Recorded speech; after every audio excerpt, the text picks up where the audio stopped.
que forma parte de la docta corporación. ¿Y cuál es su mérito, su especialidad? ¿Su especialidad? Yo creo que introduce alfileres en la cabeza de los conejos, que hace comer rubia a las gallinas y yo no sé cuántos otros méritos. ¿Y por eso ha de pertenecer a la Academia de Ciencias? No, a la Academia Francesa. ¿Pero qué tiene que ver con eso la Academia Francesa? Voy a deciros, parece, que sus experimentos han fomentado sin duda el progreso de la ciencia. No, pero escribe en muy buen estilo. Oh, dijo Montecristo, eso debe lisonjear soberanamente. El amor propio de los conejos en cuyas cabezas introduce alfileres, a las gallinas cuyos huevos tiñe de encarnado y etcétera. Alberto soltó una carcajada. ¿Y aquel otro? Inquirió el conde. ¿Aquel otro? Sí, el tercero. Ah, el del frac azul. Eso es. Ese es un colega del conde, el que tan encarnizadamente se opuso a que la Cámara de los Pares tenga uniforme. Ha tenido un gran éxito de tribuna respecto a este punto. Se dice que le van a nombrar embajador. ¿Y cuáles son sus méritos? Ha escrito 2 o 3 óperas bufas. Ha adquirido 4 o 5 acciones en el Siècle, y ha votado 5 o 6 veces con el ministerio. Bravo. Vizconde, dijo Montecristo riendo, sois un Cicerone encantador. Ahora me haréis un favor, ¿no es cierto? ¿Cuál? No me presentaréis a esos señores, y si os lo piden, me avisaréis. En este momento el vizconde sintió que alguien apoyaba la mano en su brazo, se volvió y vio a Danglars. Ah, sois vos, varón, dijo. ¿Por qué me llamáis varón?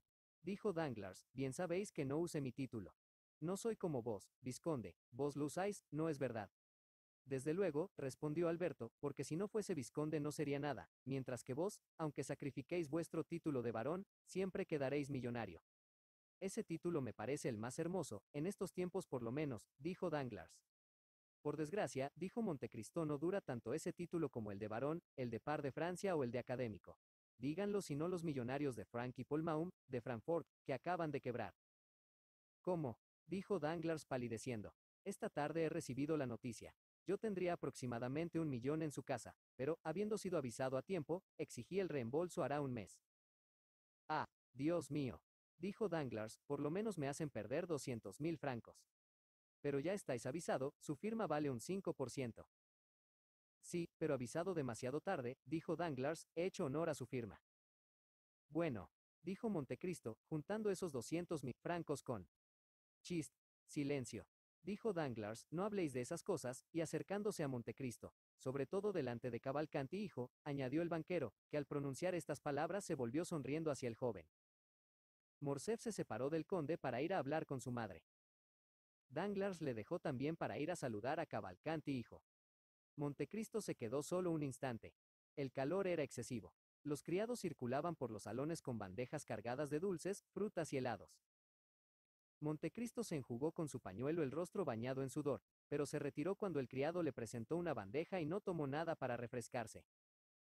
La señora de Morcerf no perdía de vista a Montecristo. Vio pasar la bandeja sin que tomase nada de ella. También observó el movimiento que hizo cuando el criado le presentó la bandeja. Alberto, dijo, ¿no habéis reparado en una cosa? ¿Qué es ello, madre mía? Que el conde no acepta la comida en casa del señor de Morcerf. Sí, pero aceptó el almuerzo en mi casa, puesto que por ese almuerzo hizo su entrada en el mundo.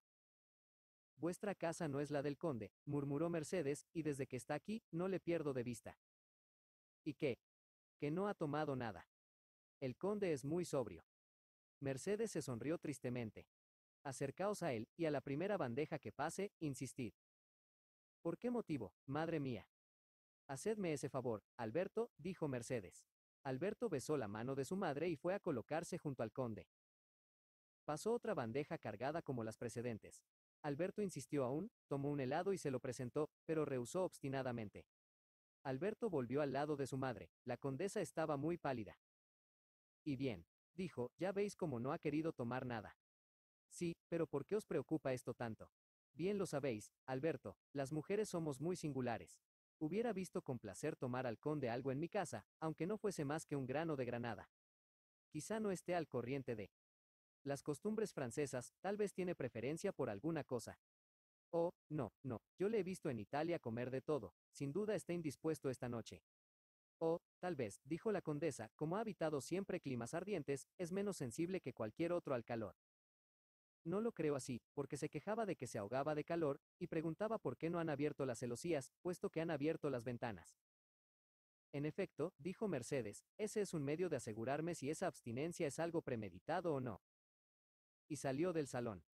Un instante después, las persianas se abrieron y a través de los jazmines que rodeaban las ventanas, pudo verse todo el jardín iluminado con linternas, y la cena servida debajo de una tienda. Los bailadores y los jugadores lanzaron un grito de alegría. Todos aquellos pulmones medio sofocados aspiraban con delicia el aire que entraba en abundancia. Al momento volvió a entrar Mercedes más pálida que había salido, pero con la seriedad que era de notar en ella en ciertas circunstancias. Se dirigió al grupo en medio del cual se hallaba su marido. No encadenéis a estos señores, señor conde, dijo, preferirán tal vez respirar el aire del jardín a ahogarse aquí. Ah, señora, dijo un viejo general muy galante, no creo que iremos solos al jardín. Bien, dijo Mercedes, yo voy a daros el ejemplo. Y dirigiéndose a Montecristo, señor conde, dijo, hacedme el honor de ofrecerme vuestro brazo. El conde vaciló al oír estas sencillas palabras. Después miró a Mercedes un momento, rápido como el relámpago, y sin embargo, este momento fue un siglo para la condesa, tantos pensamientos reflejaba aquella mirada. Ofreció su brazo a la condesa. Ella apoyó ligeramente en él su pequeña mano, y los dos bajaron una de las escaleras limitada a un lado y a otro por heliotropos y camelias. Detrás de ellos y por otra escalera, se lanzaron al jardín, con estrepitosas exclamaciones de alegría, unos 20 convidados. La señora de Morcerf entró con su compañero debajo de una bóveda de follaje. Era un paseo de tilos en dirección a un invernadero.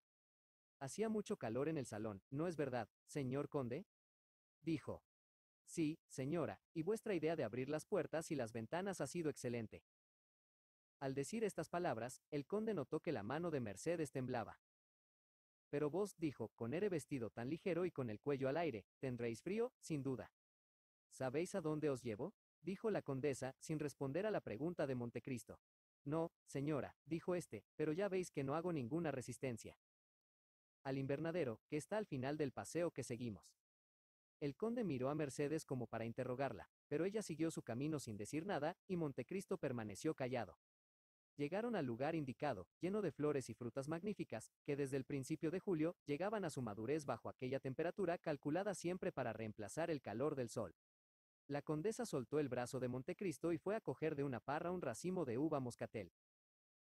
Tomad, señor conde, dijo con una triste sonrisa, tan triste que casi asomaron 2 lágrimas a sus párpados, tomad, ya sé que nuestros racimos de Francia no son comparables a los de Sicilia o a los de Chipre, mas espero que seréis indulgente con nuestro pobre sol del norte. El conde se inclinó y dio un paso atrás. ¿Me despreciáis? Dijo Mercedes con voz temblorosa. Señora, dijo Montecristo, os suplico que me disculpéis, pero no como nunca moscatel. Mercedes dejó caer el racimo, suspirando. Un precioso albaricoque colgaba de un árbol próximo, calentado lo mismo que la parra, por aquel calor artificial del invernadero. Mercedes se acercó a la fruta y la cogió. Tomad entonces ere albaricoque, dijo. Pero el conde hizo el mismo ademán negativo. Oh, tampoco, dijo con un acento tan doloroso que evidentemente ahogaba un gemido, en verdad tengo desgracia. Un largo silencio siguió a esta escena. El albaricoque, lo mismo que el racimo de uvas, rodó por la arena. Señor conde, repuso Mercedes mirando a Montecristo con ojos suplicantes, hay una tierna costumbre árabe que hace eternamente amigos a los que han comido el pan y la sal juntos bajo el mismo techo. Lo sé, señora, respondió el conde, pero estamos en Francia y no en Arabia, y en Francis ni se parten el pan y la sal, ni hay amistades eternas. Pero, en fin, dijo la condesa, palpitante, y con los ojos fijos en el conde de Montecristo, cuyo brazo estrechó convulsivamente Sus Manor, somos amigos, ¿no es verdad? Toda la sangre se agolpó al corazón del conde, que se quedó pálido como la muerte, subiendo después del corazón a la garganta, invadió sus mejillas y sus ojos se abrieron desorbitadamente durante algunos. Claro que somos amigos, señora, replicó, ¿por qué no habíamos de serlo? Este tono estaba tan lejos de ser el que deseaba la señora de Morcerf que se volvió para dejar escapar un suspiro que más bien parecía un gemido. Gracias, dijo. Y empezó a andar. Dieron una vuelta al jardín sin pronunciar una palabra. Caballero, exclamó de repente la condesa después de 10 minutos de paseo silencioso, es verdad que habéis visto y viajado tanto, que tanto habéis sufrido. Es verdad, señora, he sufrido mucho, respondió Montecristo. ¿Sois feliz ahora? Sin duda, respondió el conde, puesto que nadie me oye quejarme. ¿Y os dulcifica el alma vuestra felicidad presente? Mi felicidad presente iguala a mi miseria pasada, dijo el conde. ¿No estáis casado? Inquirió la condesa. Yo casado. Respondió Montecristo estremeciéndose. ¿Quién ha podido deciros tal cola? No me lo han dicho, pero muchas veces os han visto conducir a la ópera a una hermosísima joven. Es una esclava que he comprado en Constantinopla, señora. Una hija de príncipe a quien miro o hija mía, porque no me liga al mundo ningún otro vínculo. ¿De modo que vivís solo? Solo. ¿No tenéis hermana, hijo, padre? No tengo a nadie en el mundo. ¿Cómo podéis vivir así, sin nada que os haga apreciar la vida? No es culpa mía, señora. En Malta amé a una joven. Estaba a punto de casarme cuando vino la guerra, y me arrastró lejos de ella como un torbellino. Yo había creído que me amaría bastante para esperarme, para serme fiel aún después de la muerte. Cuando volví, estaba casada. Esta es la historia de todo hombre que ha pasado por la edad de 20 años. Quizá tenía yo el corazón más débil que otro cualquiera, y he sufrido más que otros en mi lugar. La condesa se detuvo un momento, como si hubiese tenido necesidad de ello para respirar. Sí, dijo, y os ha quedado en el corazón ese amor. No se ama verdaderamente más que una vez, y habéis vuelto a ver a esa mujer. Nunca. Nunca. No he vuelto al país donde ella vivía. ¿A Malta? Sí, a Malta. ¿De modo que está en Malta? Creo que sí. ¿Y le habéis perdonado lo que os ha hecho sufrir? A ella sí. Pero a ella solamente. Seguís odiando a los que os alejaron de su lado. Yo no, ¿por qué había de odiarlos? La condesa se colocó frente a Montecristo y volvió a ofrecerle otro racimo de uvas. Tomad, dijo. No como nunca moscatel, señora, respondió Montecristo, como si fuera la primera vez que la condesa le hacía aquel ofrecimiento. La condesa arrojó las uvas contra la arena con un ademán lleno de desesperación. Sois inflexible, murmuró. Montecristo permaneció tan impasible como si aquella queja no hubiera sido dirigida a él. En este momento Alberto corría hacia ellos. Oh, madre mía, dijo, una gran desgracia. ¿Qué ha sucedido? Preguntó la condesa como si después de un sueño se despertase y conociese la realidad. Una desgracia. En efecto, muchas desgracias deben suceder. Está aquí el señor de Villefort. ¿Y bien? Viene a buscar a su mujer y a su hija. ¿Por qué? Porque la señora marquesa de Saint-Méran ha llegado a París. Ha traído la noticia de que el señor de Saint-Méran ha muerto al salir de Marsella, en la primera parada. La señora de Villefort, que estaba muy alegre, no quería comprender ni dar crédito a aquella desgracia, aunque su padre tomó algunas precauciones, todo lo adivinó. Este golpe la aterró como si la hubiese herido un rayo, y cayó desmayada. ¿Y el señor de Saint-Méran, qué es de la señorita de Villefort? Preguntó el conde. Su abuelo materno. Venía para acelerar el casamiento de Franz y de su nieta. Ah, ya. He aquí aplazada la boda. Qué lástima que el señor de Saint-Méran no fuese también abuelo de la señorita Danglars. Alberto, Alberto, dijo la señora de Morcerf con un tono de dulce reproche, ¿qué decís? Ah, señor conde, vos, a quien él tiene tanta consideración, decidle que eso está mal. Y dio unos pasos hacia adelante. Montecristo la miró de un modo tan extraño y con una expresión tan pensativa y llena de una admiración tan afectuosa, que Mercedes se volvió. Cogióle entonces una mano mientras estrechaba la de su hijo, y mirándole exclamó, «Somos amigos, ¿no es verdad?» «Oh, vuestro amigo, señora. No aspiro a tanto, pero, en todo caso, soy vuestro más respetuoso servidor». La condesa se separó de ellos con el corazón tan lastimado y tan conmovido, que antes de haber andado 10 pasos, el conde la vio acercarse su pañuelo a los ojos. «¿Cómo? ¿Os habéis disgustado con mi madre?», preguntó Alberto asombrado. El conde respondió. «Al contrario, puesto que acaba de decirme delante de vos que éramos amigos». Y volvieron al salón, del cual acababan de salir Valentina y el señor y la señora de Villefort. Excusado es decir que Morrel salió detrás de ellos. En efecto, tal como había dicho Alberto, acababa de desarrollarse en la casa de Villefort una lúgubre escena.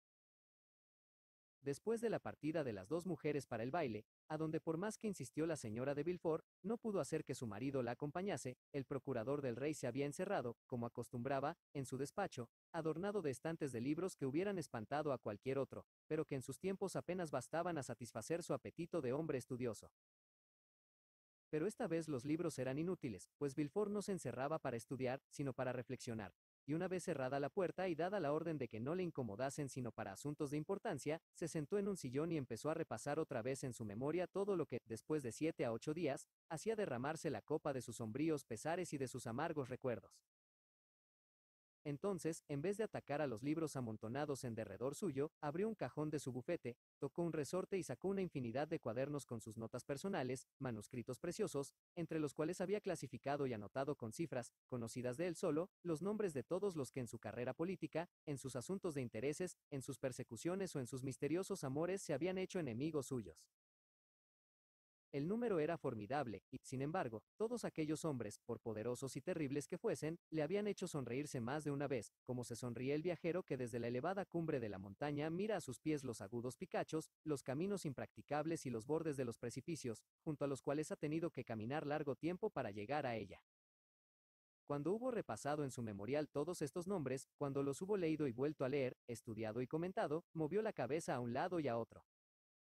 No, murmuró, ninguno de estos enemigos hubiera esperado con paciencia hasta este día para aniquilarme con su secreto. Algunas veces, como dice Hamlet, el ruido de las cosas más fuertemente escondidas sale de la tierra, y, como los fuegos fosforescentes, corren por el aire, pero son llamas que iluminan un instante. La historia habrá sido contada por el corso a algún sacerdote, que la habrá propalado a su vez. El señor de Montecristo la habrá sabido, y para enterarse. ¿Y para qué quería enterarse? Prosiguió el procurador del rey después de un instante de reflexión. ¿Qué interés puede tener el señor de Montecristo, señor Sachona, hijo de un naviero de Malta, explotador de una mina de plata en Tesalia, que viene a Francia por primera vez, en saber un hecho sombrío, misterioso e inútil para él? De los informes incoherentes que me han proporcionado el abate Busoni y Lord Wilmore, aquel amigo y este enemigo, una sola cosa resulta a mis ojos clara, precisa, patente, y es que en ningún tiempo, en ningún caso, en ninguna circunstancia, ha podido haber el menor punto de contacto entre él y yo. Sin embargo, Villefort decía estas palabras sin creer él mismo lo que decía. Lo más terrible para él no era la revelación, porque podía negar o responder. Le inquietaba poco aquel mané, Tesel, Parés, que aparecía de repente en letras de sangre en la pared. Lo que le inquietaba era conocer el cuerpo a que pertenecía la mano que los había trazado. En el momento en que trataba de calmarse, y en que en lugar de aquel porvenir político que había visto algunas veces en sus sueños de ambición, se proponía un porvenir limitado al hogar doméstico, el ruido de un carruaje resonó en el patio. Después oyó en la escalera los pasos de una persona de edad, y después gemidos y ayes que también saben fingir los criados cuando quieren aparentar que participan del dolor de sus amos. Apresuróse a descorrer el cerrojo de su despacho, y al poco rato, sin anunciarse, una señora anciana entró en el mismo con su chal en el brazo y su sombrero en la mano. Sus cabellos canos descubrían una frente mate como el amarillento marfil, y sus ojos, cuyos ángulos había surcado de arrugas la edad, desaparecían casi bajo las lágrimas. Oh, caballero, dijo, ah, qué desgracia, yo también me moriré. Oh, sí, estoy segura de que voy a morirme. Y cayendo sobre el sillón más próximo a la puerta rompió de nuevo a llorar. Los criados, en pie en el cancel, y no atreviéndose a ir más lejos, miraban al antiguo criado de Noirtier, que, habiendo oído ruido en la habitación de su señor, se mantenía detrás de los demás. Villefort se levantó y corrió hacia su suegra, pues era ella. Oh, Dios mío, señora, preguntó, ¿qué ha ocurrido? ¿Por qué estáis tan desazonada? ¿Y por qué no os acompaña el señor de Saint-Méran? El señor de Saint-Méran ha muerto, dijo la anciana marquesa sin preámbulos, y con una especie de estupor. Villefort dio un paso atrás, y dando una palmada. Muerto, murmuró, muerto, así, súbitamente. Hace 8 días, continuó la señora de Saint-Méran, subimos juntos al carruaje después de comer. El señor Saint-Méran padecía muchísimo desde hacía algunos días. Sin embargo, la idea de ver a mi querida Valentina le animaba, y a pesar de sus dolores quiso partir, cuando a 6 leguas de Marsella se apoderó de él, después de haber tomado sus pastillas habituales, un sueño tan profundo que no me parecía natural. Sin embargo, yo no quería despertarle, cuando me pareció que su rostro se amorataba, que las venas de sus sienes latían con más violencia que de costumbre. Como había anochecido, yo no veía casi nada y le dejé dormir. Al poco rato lanzó un grito sordo y desgarrador, como el de un hombre que sufre en sueños, y dejó caer bruscamente su cabeza hacia atrás. Llamé al camarero, hice parar al postillón, llamé al señor de Saint-Méran, le hice respirar mi frasco de esencias. Todo había acabado, estaba muerto, y al lado de su cadáver llegué a Aix. Villefort quedó estupefacto. ¿Y llamasteis a un médico, seguramente? Enseguida, pero como os he dicho, era demasiado tarde. Sin duda, pero, al menos, podía conocer de qué enfermedad había muerto. Oh, sí, señor, me lo dijo, según parece fue una apoplejía fulminante. Y entonces, ¿qué hicisteis? El señor de Saint-Méran había dicho siempre que si moría lejos de París, deseaba que su cuerpo fuese conducido al panteón de la familia. Yo hice colocarle en un ataúd de plomo y le precedo solo algunos días. Oh, Dios mío, pobre madre. Dijo Villefort, semejantes preocupaciones después de tal golpe, y a vuestra edad. Dios me dio fuerzas hasta el fin. Por otra parte, él hubiera hecho por mí lo que yo hago por él. Es verdad que desde que le dejé, creo que estoy loca. No puedo llorar. ¿Dónde está Valentina, caballero? Por ella es por quien veníamos. Quiero verla. Villefort pensó que sería espantoso responder que la joven se encontraba en un baile. Dijo solamente a la marquesa que su nieta había salido con su madrastra, y que la avisarían enseguida. Al instante, caballero, al instante, os lo suplico, dijo la anciana.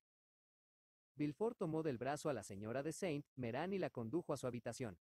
Descansad, dijo, madre mía. La marquesa levantó la cabeza al oír esta palabra, y al ver a aquel hombre que le recordaba a su tan llorada hija, rompió a llorar de nuevo y cayó de rodillas en un sillón, donde sepultó su venerable cabeza. Villefort la recomendó a los cuidados de las doncellas, mientras el viejo Barrois subía asustado al cuarto de su amo, porque nada intimida tanto a los ancianos como la muerte, que se aparta un instante de su lado para herir a otro anciano. Mientras la señora de Saint-Méran, todavía arrodillada, oraba en el fondo de su corazón, Villefort envió a buscar un coche de alquiler, y fue él mismo a casa de la señora de Morcerf a recoger a su mujer y a su hija para traerlas a casa. Tan pálido estaba cuando se presentó en la puerta del salón, que Valentina corrió hacia él, exclamando: «Oh, padre mío, ¿ha sucedido alguna desgracia?» «Acaba de llegar vuestra abuela, Valentina», dijo el señor de Villefort. «¿Y mi abuelo?», preguntó la joven temblando. El señor de Villefort no respondió sino ofreciendo el brazo a su hija. Lo hizo a tiempo, pues Valentina, sobrecogida de vértigo, vaciló y estuvo a punto de caerse. La señora de Villefort se apresuró a sostenerla, y ayudó a su marido a conducirla a su carruaje, diciendo: «Qué extraño es eso. ¿Quién lo hubiera sospechado? Oh, sí, sí, es muy extraño». Y toda esta desolada familia desapareció así, comunicando la tristeza como un velo negro al resto de los convidados. Al pie de la escalera, Valentina encontró a Barrois esperándola. «El señor Noirtier desea veros esta noche», dijo en voz baja. «Decidle que iré en cuanto salga del cuarto de mi abuelita», dijo Valentina. Con la delicadeza de su alma, la joven había comprendido que quien tenía necesidad de ella entonces era la señora de Saint-Méran. Halló acostada a su abuela. Mudas caricias, gemidos, suspiros ahogados, lágrimas ardientes, tales fueron los detalles que se pueden contar de esta entrevista a la que asistía del brazo de su marido la señora de Villefort, llena de respeto, en la apariencia, hacia la pobre viuda. Al cabo de un instante, se inclinó hacia su marido y le dijo al oído: «Con vuestro permiso, es mejor que yo me retire, porque mi presencia parece afligir aún más a vuestra suegra». La señora de Saint-Méran la oyó. «Sí, sí», dijo a Valentina también al oído que se vaya, «pero quédate tú». «Sí, quédate». Salió la señora de Villefort y Valentina se quedó sola junto a la cama de su abuela, porque el procurador del rey, consternado con aquella muerte imprevista, siguió a su mujer. Entretanto, Barrois había subido por primera vez al cuarto de Noirtier. Este había oído todo el ruido que había en la casa, y envió a su criado a que se informase. A su vez, aquellos ojos tan vivos y sobre todo tan inteligentes, interrogaron al mensajero. «Ay, señor», dijo Barrois, «acaba de ocurrir una tremenda desgracia. La señora de Saint-Méran ha llegado y su marido ha muerto».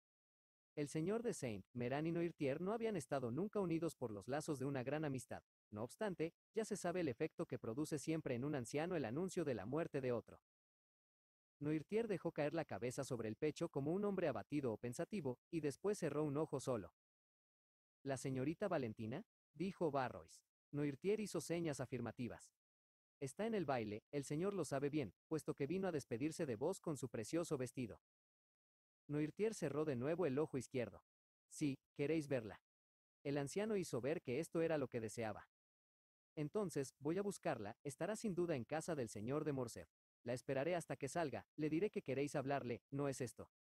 «Sí», respondió el paralítico.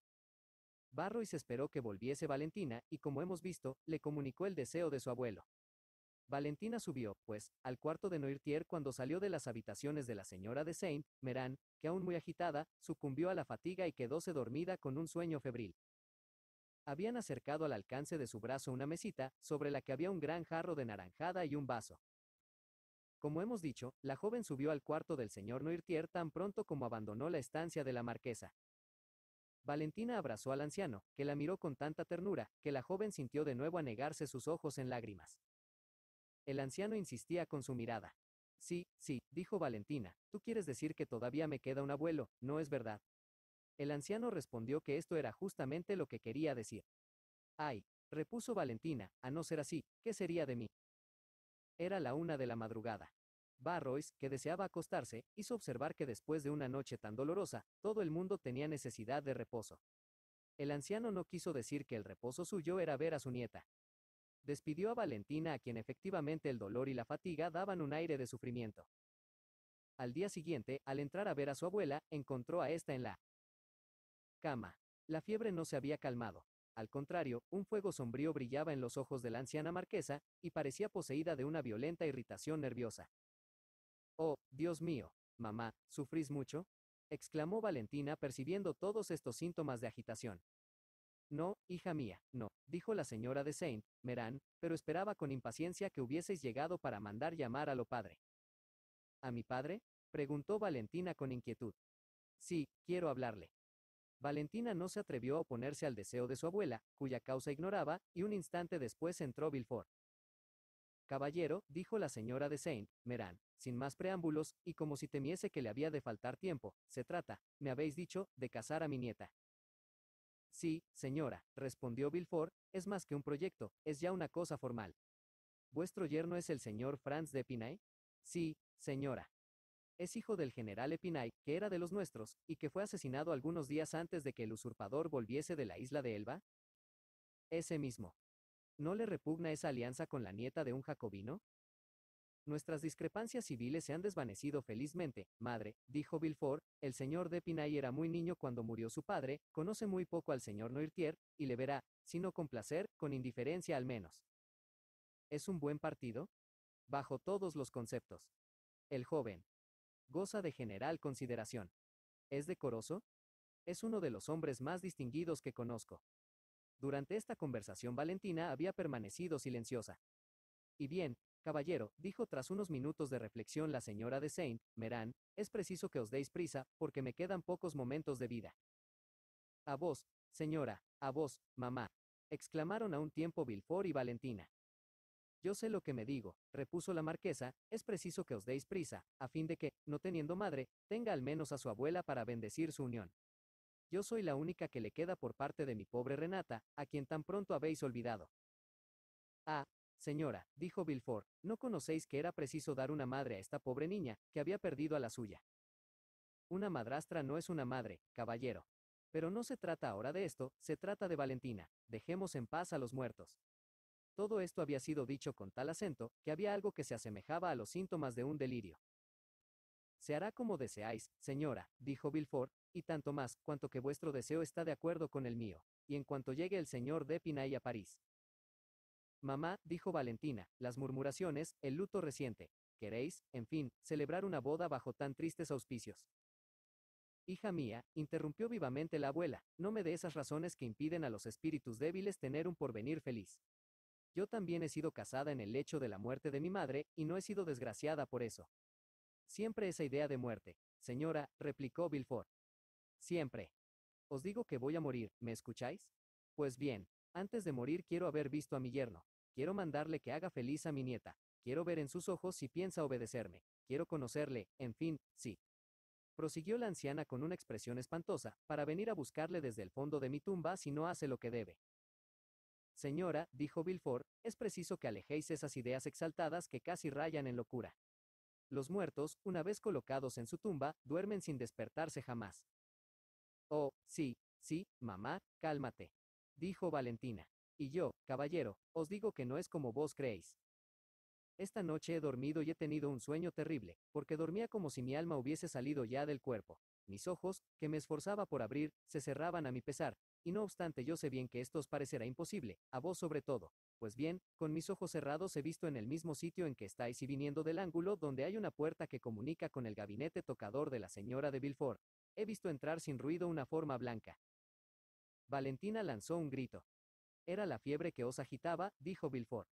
Dudad cuanto queráis, pero yo estoy segura de lo que digo. He visto una forma blanca, y como si Dios hubiese temido que no la percibiese bien, he oído mover mi vaso, mirad, ese mismo que está aquí sobre la mesa. Oh, abuelita, era un sueño. No era un sueño, no, porque extendí la mano hacia la campanilla, y al ver este movimiento, la sombra desapareció. La camarera entró con una luz. ¿Pero no visteis a nadie? Los fantasmas no se muestran sino a los que deben. Era el alma de mi marido. Pues bien, si el alma de mi marido vuelve a llamarme, ¿por qué mi alma no había de venir para defender a mi nieta? Oh, señora, dijo Villefort aterrado, no deis crédito a esas lúgubres ideas. Viviréis con nosotros, viviréis mucho tiempo feliz, querida, honrada, y os haremos olvidar.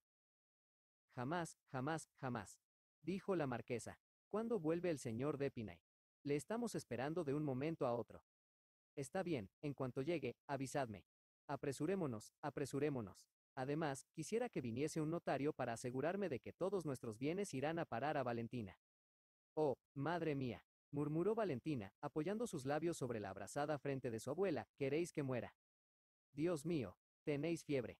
No es un notario el que se debe llamar, es un médico. Un médico, dijo la abuela encogiéndose de hombros, no sufro, tengo sed. ¿Qué bebéis, abuelita? Como siempre, ya sabéis, mi naranjada. Mi vaso está ahí sobre la mesa, dádmelo, Valentina. Esta llenó de naranjada de la jarra un vaso, y lo tomó con cierto espanto porque era el mismo que suponía ella que había tocado la sombra. La marquesa se bebió la naranjada. Enseguida se volvió sobre su almohada, exclamando: un notario. Un notario. El señor de Villefort salió. Valentina se sentó al lado de la cama. La desgraciada joven parecía tener necesidad de aquel médico que había recomendado a su abuela. Un vivo carmín semejante a una llama abrasaba sus mejillas, su respiración era entrecortada y fatigosa, y el pulso le latía como si tuviese fiebre. La joven pensaba en la desesperación de Maximiliano cuando supiese que la señora de Saint-Méran, en lugar de ser una aliada, obraba sin saberlo, como si hubiese sido una enemiga. Más de una vez Valentina había pensado decírselo todo a su abuela, y no hubiera vacilado un instante si Morrel se hubiera llamado Alberto de Morcerf, o Raúl de Chateau, Renaud. Pero Morrel era de origen plebeyo, y Valentina sabía cuán grande era el desprecio de la señora de Saint-Méran para con todos los que no pertenecían a su nobleza. Cada vez que iba a revelar su secreto, se detenía, porque poseía la triste certeza de que iba a descubrirse inútilmente, y entonces todo se habría perdido. Así transcurrieron 2 horas. La señora de Saint-Méran dormía con un sueño agitado y febril. En este momento anunciaron al notario. Aunque este anuncio hubiese sido hecho en voz muy baja, la señora de Saint-Méran se incorporó en la cama. El notario, dijo, que venga. Venga. El notario se hallaba junto a la puerta y penetró en la estancia. Vete, Valentina, dijo la señora de Saint-Méran, y déjame con el señor. Pero, madre mía. Anda, anda. La joven besó a su abuela en la frente y salió con el pañuelo sobre los ojos. En la puerta se encontró con el criado, que le dijo que el médico esperaba en el salón. Valentina bajó rápidamente. El médico era un amigo de la familia, y al mismo tiempo uno de los hombres más hábiles de la época. Amaba mucho a Valentina, a quien casi había visto nacer. Tenía una hija de la edad de la señorita de Villefort, pero su madre padecía del pecho y se temía continuamente por la vida de su hija. Oh, dijo Valentina, querido señor de Abrigny, os esperábamos con impaciencia. Pero, antes de todo, ¿cómo siguen Magdalena y Luisa? Magdalena era la hija del señor de Abrigny, Luisa, su sobrina. El señor de Abrigny se sonrió tristemente. Luisa, muy bien, dijo, Magdalena, la pobre, bastante bien. Pero me habéis mandado llamar, según creo, dijo no será vuestro padre ni la señora de Villefort, supongo. En cuanto a vos, no podemos quitaros el mal de los nervios, pero os recomiendo muy particularmente que no entreguéis con demasía vuestra imaginación a los placeres del campo. Valentina se puso colorada como la grana, el señor de Abrigny llevaba la ciencia de adivinar casi hasta hacer milagros, porque era uno de esos médicos que tratan lo físico por lo moral. No, dijo, es para mi abuela. Sabréis seguramente la desgracia que ha sucedido. No sé nada, respondió el señor Abrigny. Ay, dijo Valentina esforzándose por contener las lágrimas, mi abuelo ha muerto. ¿El señor de Saint-Méran? Sí. ¿De repente? De un ataque de apoplejía fulminante. ¿De una apoplejía? Repitió el médico. Sí, de suerte que mi pobre abuela está tan desconsolada que no piensa más que en ir a reunirse con él. Oh, señor de Abrigny, os recomiendo a mi pobre abuelita. ¿Dónde está? En su cuarto, con el notario. ¿Y el señor Noirtier? Como siempre, con una perfecta lucidez mental, pero la misma inmovilidad, el mismo silencio. Y el mismo amor hacia vos, ¿no es cierto, hija mía? Sí, dijo Valentina suspirando, él me ama mucho. ¿Quién no os amaría? Valentina se sonrió tristemente. ¿Y qué le ocurre a vuestra abuela? Una singular excitación nerviosa, un sueño agitado y extraño. Esta mañana decía que durante su sueño había visto entrar un fantasma en su cuarto, y haber oído el ruido que hizo al tocar su vaso. Es singular, dijo el doctor. Yo no sabía que la señora de Saint Meran estuviera sujeta a esas alucinaciones. Es la primera vez que la he visto así, dijo Valentina, y esta mañana me dio un gran susto, la creí loca, y mi padre también parecía fuertemente afectado. Vamos a ver, dijo el señor de Abrigny, me parece muy extraño todo lo que me estáis diciendo. El notario bajaba, y avisaron a Valentina de que su abuela estaba sola. Subid, dijo al doctor. ¿Y vos? Oh, yo no me atrevo, me había prohibido que os mandase llamar, y como decís, yo misma estoy fatigada, febril, indispuesta, voy a dar una vuelta por el jardín. El doctor estrechó la mano de Valentina, y mientras él subía al cuarto de la anciana, la joven bajó la escalera que conducía al jardín. No tenemos necesidad de decir qué parte del jardín era el paseo favorito de Valentina. Después de haber dado 2 o 3 vueltas por el parterre que rodeaba la casa, cogió una rosa para ponerla en su cintura o en sus cabellos y se dirigió a la umbrosa alameda que conducía al banco, y del banco a la reja. Valentina dio esta vez, según su costumbre, 2 o 3 vueltas en medio de sus flores, pero sin coger ninguna. Su corazón dolorido, que aún no había tenido tiempo de desahogarse con nadie, repelía este sencillo adorno. Después se encaminó hacia la alameda. A medida que avanzaba, le parecía oír una voz que pronunciaba su nombre y se detuvo asombrada. Entonces esta voz llegó más claramente a sus oídos, y reconoció la voz de Maximiliano. Capítulo séptimo. La promesa. Era Morrel, en efecto, que, desde la víspera, no vivía ya. Con ese instinto particular de los amantes y de las madres, había adivinado que, a consecuencia de la vuelta de la señora de Saint Meran y de la muerte del marqués, iba a ocurrir algo en casa de Villefort que afectaría a su amor. Como se verá, sus presentimientos se habían realizado, y ya no era una simple inquietud lo que le llevó tan preocupado y tembloroso a la valla. Pero Valentina no estaba prevenida de la visita de Morrel, no era aquella la hora en que solía venir, y fue una pura casualidad, o si se quiere mejor, una feliz simpatía la que le condujo al jardín. En cuanto se presentó en él, Morrel la llamó. Ella corrió a la valla. ¿Vos a esta hora? Dijo. Sí, pobre amiga mía, respondió Morrel, vengo a traer y a buscar malas noticias. Esta es la casa de la desgracia. Dijo Valentina, hablad, Maximiliano, pero os aseguro que la cantidad de dolores es bastante crecida. Escuchadme, querida Valentina, dijo Morrel procurando contener su emoción para poderse explicar, os lo suplico, porque todo lo que voy a decir es solemne. ¿Cuándo piensan casaros?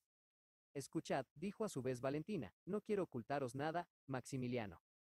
Esta mañana se ha hablado de mi boda, y mi abuela, con la que contaba yo como un poderoso aliado, no solamente se ha declarado a su favor, sino que la desea hasta tal punto, que en cuanto llegue el señor de Épinay será firmado el contrato. Un suspiro ahogado exhalóse del pecho del joven, y la miró tristemente. Ay, dijo en voz baja, terrible es oír decir tranquilamente a la mujer que se ama. El momento de vuestro suplicio está fijado, será dentro de algunas horas. Pero no importa, es menester que sea así, y por mi parte no pondré la menor resistencia. Pues bien, puesto que, según decís, no se espera más que al señor de Épinay para firmar el contrato, puesto que vais a ser suya al otro día de su llegada, mañana lo seréis, porque ha llegado a París esta mañana. Valentina lanzó un grito. Me hallaba yo en casa de Montecristo hace una hora, dijo Morrel, hablábamos, él del dolor de vuestra casa, y yo del vuestro, cuando de repente paró un carruaje en el patio. Escuchad, hasta entonces no creía yo en los presentimientos, Valentina, mas ahora conviene que crea en ellos. Al ruido del carruaje me estremecí, pronto se oyeron pasos en la escalera. Los retumbantes pasos de la estatua del comendador no asustaron tanto a don Juan como me aterraron a mí estos. Al fin se abrió la puerta, y Alberto de Morcerf entró primero, y ya iba yo a dudar de mí mismo, iba a creer que me había equivocado, cuando entró detrás de él un joven, a quien el conde saludó, exclamando: «Ah, señor Franz de Épinay». Reuní todas mis fuerzas y todo mi valor para contenerme. Me puse pálido, encarnado, pero seguramente me quedé con la sonrisa en los labios. 5 minutos después salí sin haber oído una palabra de lo que había pasado. Estaba loco. Valentina murmuró: «Pobre Maximiliano». Veamos, Valentina. Ahora, respondedme como a un hombre al que van a sentenciar a vida o a muerte. ¿Qué pensáis hacer? Valentina bajó la cabeza, estaba anonadada. Escuchad, dijo Morrel, no es la primera vez que pensáis en la situación a que hemos llegado. Es grave, es perentoria, es suprema. No creo que sea el momento de abandonarse a un dolor estéril. Esto es bueno para los que se avienen a sufrir fácilmente y a beber sus lágrimas en silencio. Hay personas así, y sin duda Dios les recompensará en el cielo su resignación en la tierra, pero el que se siente con voluntad de luchar, no pierde un tiempo precioso, y devuelve inmediatamente a la suerte el golpe que ella le ha dado. ¿Estáis resuelta a luchar contra la suerte, Valentina? Decid, porque eso es lo que vengo a preguntaros. Valentina se estremeció y miró a Morrel con asombro. La idea de luchar contra su padre, contra su abuela, contra toda la familia, no se había presentado a su imaginación. ¿Qué me decís, Maximiliano? Preguntó Valentina, ¿y a qué llamáis una lucha? Oh, decid más bien sacrilegio. ¿Cómo? ¿Habría de luchar yo contra la orden de mi padre, contra los deseos de mi abuela moribunda? Es imposible. Morrel hizo un movimiento. Valentina añadió. Tenéis un corazón demasiado noble para que no me comprendáis, y me comprendéis también, querido Maximiliano, que por eso os veo tan callado. Luchar yo. Dios me libre. No, no. Guardo toda mi fuerza para luchar contra mí misma y para beber mis lágrimas, como vos decís. En cuanto a afligir a mi padre, en cuanto a turbar los últimos momentos de mi pobrecita abuela, jamás. Tenéis razón, dijo Morrel con una calma irónica. ¿Qué modo tenéis de decirme eso, Dios mío? Exclamó Valentina ofendida. Os lo digo como un hombre que os admira, señorita, repuso Maximiliano. Señorita, exclamó Valentina, señorita. Oh, qué egoísta. Me ve desesperada y finge que no me entiende. Os equivocáis, y al contrario, os entiendo perfectamente. No queréis contrariar al señor de Villefort, no queréis desobedecer a la marquesa y mañana firmaréis el contrato que debe enlazaros con el señor de Epinay. Pero, Dios mío, ¿puedo yo hacer otra cosa? No me preguntéis, señorita, porque yo soy muy mal juez en esta causa y ni egoísmo me cegaría, respondió Morrel, cuya voz sorda y puños apretados anunciaban una creciente exasperación. ¿Qué me hubierais propuesto, Morrel, si me hallaseis dispuesta a hacer lo que quisierais? Vamos, responded. No se trata de decir, hacéis mal, es preciso que me deis un consejo. ¿Me habláis en serio, Valentina, y debo daros ese consejo? Seguramente, querido Maximiliano, porque si es bueno, lo seguiré sin vacilar. Valentina, dijo Morrel rompiendo una tabla ya desunida, dadme vuestra mano en prueba de que me perdonáis la cólera. Oh, tengo la cabeza trastornada, y hace una hora que pasan por mi imaginación las ideas más insensatas. Oh, en el caso en que rehuséis mi consejo. Vamos, decidme cuál es. Escuchad, Valentina. La joven alzó los ojos y arrojó un suspiro. Soy libre, repuso Maximiliano, soy bastante rico para los dos. Os juro ante Dios que seréis mi mujer antes de que mis labios hayan tocado vuestra frente. Valentina dijo. Me hacéis temblar. Seguidme, continuó Morrel, os conduzco a casa de mi hermana, que es digna de serlo vuestra. Nos embarcaremos para Argel, para Inglaterra o para América, o si preferís nos retiraremos juntos a alguna provincia, o esperaremos a que nuestros amigos hayan vencido la resistencia de vuestra familia para volver a París. Valentina movió melancólicamente la cabeza. Ya lo esperaba, Maximiliano, dijo, es un consejo de insensato, y yo lo sería más que vos, si no os detuviese con estas palabras. Imposible, Morrel, imposible. De modo que seguiréis vuestra suerte, sin tratar de modificarla. Dijo Morrel. Sí, aunque luego hubiera de morirme. Bien, Valentina. Repuso Maximiliano, os repetiré que tenéis razón. En efecto, yo soy un loco, y vos me probáis que la pasión ciega los entendimientos más claros. Os lo agradezco a vos, que obráis sin pasión. Bien, es cosa decidida. Mañana seréis irrevocablemente la esposa del señor Franz de Epinay, no por esa formalidad de teatro inventada para el desenlace de las comedias, sino por vuestra propia voluntad. Por Dios, no me desesperéis, Maximiliano, dijo Valentina, ¿qué haríais? Decid, si vuestra hermana escuchéis un consejo como el que me dais. Señorita, repuso Morrel con una amarga sonrisa, yo soy un egoísta, vos lo habéis dicho, y como tal no me ocupo de lo que harían otros en mi lugar, sino de lo que he de hacer yo. Pienso que os conozco hace un año, que desde que os conocí, todas mis esperanzas de felicidad las cifré en vuestro amor. Llegó un día en que me dijisteis que me amabais. Desde entonces no deseé más que poseeros. Era mi anhelo, mi vida. Ahora ya no tengo deseo alguno. Solamente digo que la desgracia me persigue, que había creído ganar el cielo y lo he perdido. Eso está sucediendo todos los días. Un jugador pierde, no tan solo lo que tiene, sino lo que no tiene. Morrel pronunció estas palabras con una calma perfecta. Valentina le miró un instante con sus ojos grandes y escudriñadores, procurando no dejar entrever la turbación que iba sintiendo en el fondo de su pecho. Pero, en fin, ¿qué vais a hacer? Preguntó. Voy a tener el honor de despedirme de vos, señorita, poniendo a Dios, que oye mis palabras, por testigo, que os deseo una vida tan sosegada y feliz, que no dé cabida en vuestro pecho a un recuerdo mío. Oh, murmuró Valentina. Adiós, Valentina, adiós, dijo Morrel inclinándose. ¿Dónde vais? Gritó la joven sacando la mano por la hendidura y agarrando el brazo de Morrel, pues sospechaba que aquella calma de su amado no podía ser real. ¿Dónde vais?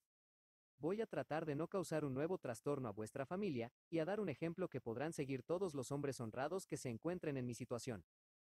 Antes de separaros de mí, decidme lo que vais a hacer, Maximiliano. El joven se sonrió tristemente. Oh, hablad, dijo Valentina, por favor. ¿Habéis cambiado de resolución, Valentina? No puedo cambiar. Desdichado. Bien lo sabéis, exclamó la joven. Entonces adiós, Valentina. Valentina golpeó la valla con una fuerza de que nadie la hubiera creído capaz, y cuando Morrel se alejaba, pasó sus dos manos a través de la misma y cruzándolas, exclamó, ¿qué vais a hacer? Yo quiero saberlo. ¿A dónde vais? Oh, tranquilizaos, dijo Maximiliano deteniéndose a 3 pasos de la puerta, no tengo la intención de hacer a nadie responsable de los rigores a que la suerte me destina. Otro os amenazaría con ir a buscar al señor Franz, provocarle, batirse con él, esto sería una locura. ¿Qué tiene que ver el señor Franz con todo esto? Me ha visto esta mañana por primera vez, ni siquiera sabía que yo existía cuando vuestra familia y la suya decidieron que seríais el uno para el otro. No tengo por qué buscar al señor Franz, y os lo juro, no le buscaré. Pero ¿con quién vais a desfogar vuestra cólera? ¿Conmigo? Con vos, Valentina. Dios me libre. La mujer es sagrada y la que se ama es santa. Será entonces con vos, Maximiliano, con vos mismo. ¿No soy yo el culpable, decid? Dijo Morrel. Maximiliano, dijo Valentina. Maximiliano, venid aquí, lo exijo. Maximiliano se acercó con su dulce sonrisa en los labios, y a no ser por su palidez hubiera podido creerse que estaba en su estado normal. Escuchadme, adorada Valentina, dijo con su voz melodiosa y grave, las personas como nosotros, que jamás han debido reprocharse una mala acción ni un mal pensamiento, las personas como nosotros pueden leer uno en el corazón del otro con la mayor claridad. No, nunca me he considerado un romántico, no soy un héroe melancólico, no soy un Manfredo ni un Anthony, pero sin palabras, sin protestas, sin juramentos, he puesto en vos mi vida, vos me faltáis, y obráis con mucha razón. Os lo he dicho y os lo repito, pero en fin, me faltáis y mi vida se pierde. Desde el instante en que os alejéis de mí, Valentina, quedo solo en el mundo. Mi hermana es feliz con su marido. Su marido es solo mi cuñado, es decir, un hombre emparentado conmigo por las leyes sociales. Nadie tiene necesidad de mi existencia. He aquí lo que voy a hacer. Esperaré hasta el último segundo a que estéis casada, porque no quiero perder la sombra de una de esas casualidades imprevistas que pueden suceder. El señor Franz puede morir de aquí a entonces. Puede caer un rayo en el altar en el momento en que os acerquéis. Todo parece creíble al condenado a muerte, y para él no son imposibles los milagros si se trata de la salvación de su vida. Aguardaré, pues, hasta el último instante, y cuando sea cierta mi desgracia, sin remedio, sin esperanza, escribiré una carta confidencial a mi cuñado, otra al prefecto de policía para darles parte de mi designio, y en lo más escondido de un bosque, a la orilla de algún foso me saltaré la tapa de los sesos, tan cierto como que soy hijo del hombre más honrado que ha vivido en Francia. Un temblor convulsivo agitó los miembros de Valentina. Sus brazos cayeron a ambos lados de su cuerpo, y dos gruesas lágrimas rodaron por sus mejillas.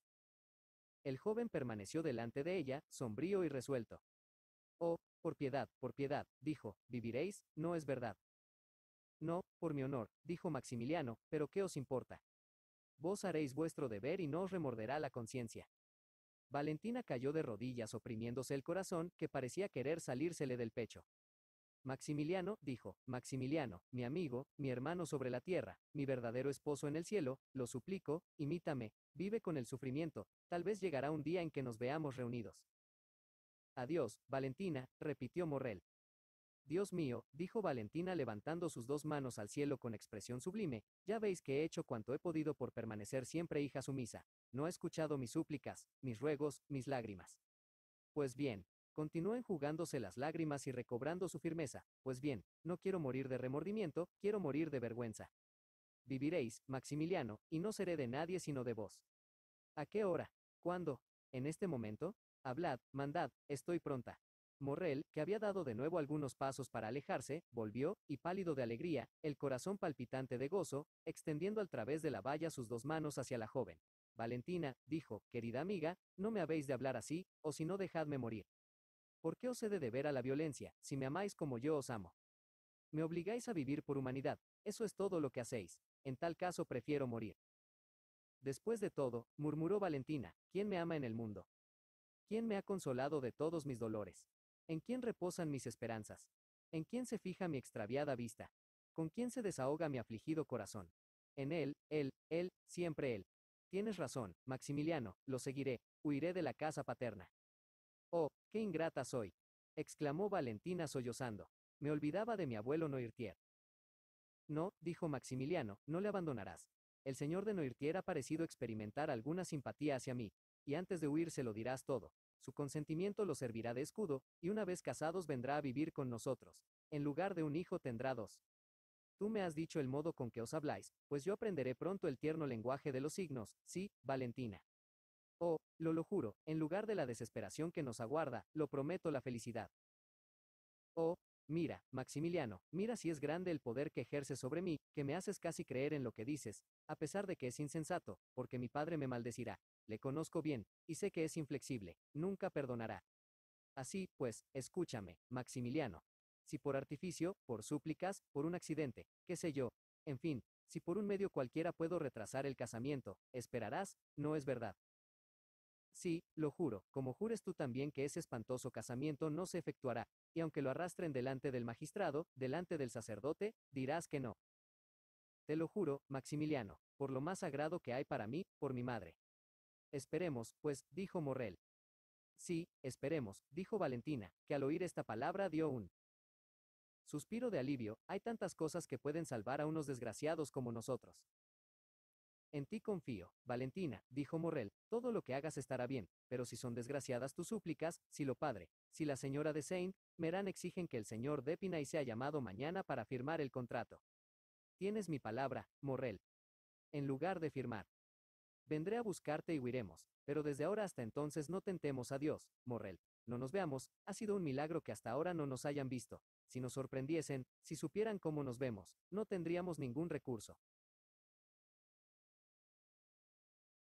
Es verdad, Valentina, pero ¿cómo sabré? Por el notario señor Deschamps. Le conozco. Yo lo escribiré, créeme. Dios mío. Bien sabes cuán odiosa me es a mí también esa boda. Bien, bien, gracias, mi adorada Valentina. Replicó Morrel. Entonces ya está todo dicho. Vengo aquí, subes a la valla y yo lo ayudo a saltar. Un carruaje nos esperará a la puerta del cercado, subimos a él, lo conduzco a la casa de mi hermana. Allí, desconocidos de todos o como quieras, tendremos valor, resistiremos, y no nos dejaremos degollar como el cordero que no se defiende sino con sus gemidos. Bien, dijo Valentina, yo también lo diré, Maximiliano, que cuanto hagas está bien hecho. Oh, pues bien, estás contento de lo mujer. Dijo tristemente la joven. Mi querida Valentina, es tan poco decir que sí. Pues dilo siempre. Valentina se había acercado, o más bien había acercado sus labios a la valla, y sus palabras y su perfumado aliento llegaban hasta los labios de Morrel, que iba acercando su boca al frío e inflexible cercado. Hasta la vista, dijo Valentina, hasta la vista. Me escribirás, ¿no es verdad? Sí. Gracias, gracias, hasta la vista. Oyóse el ruido de un inocente beso y Valentina desapareció bajo los tilos. Morrel escuchó un instante el crujido de su vestido y el rumor de sus pies en la arena.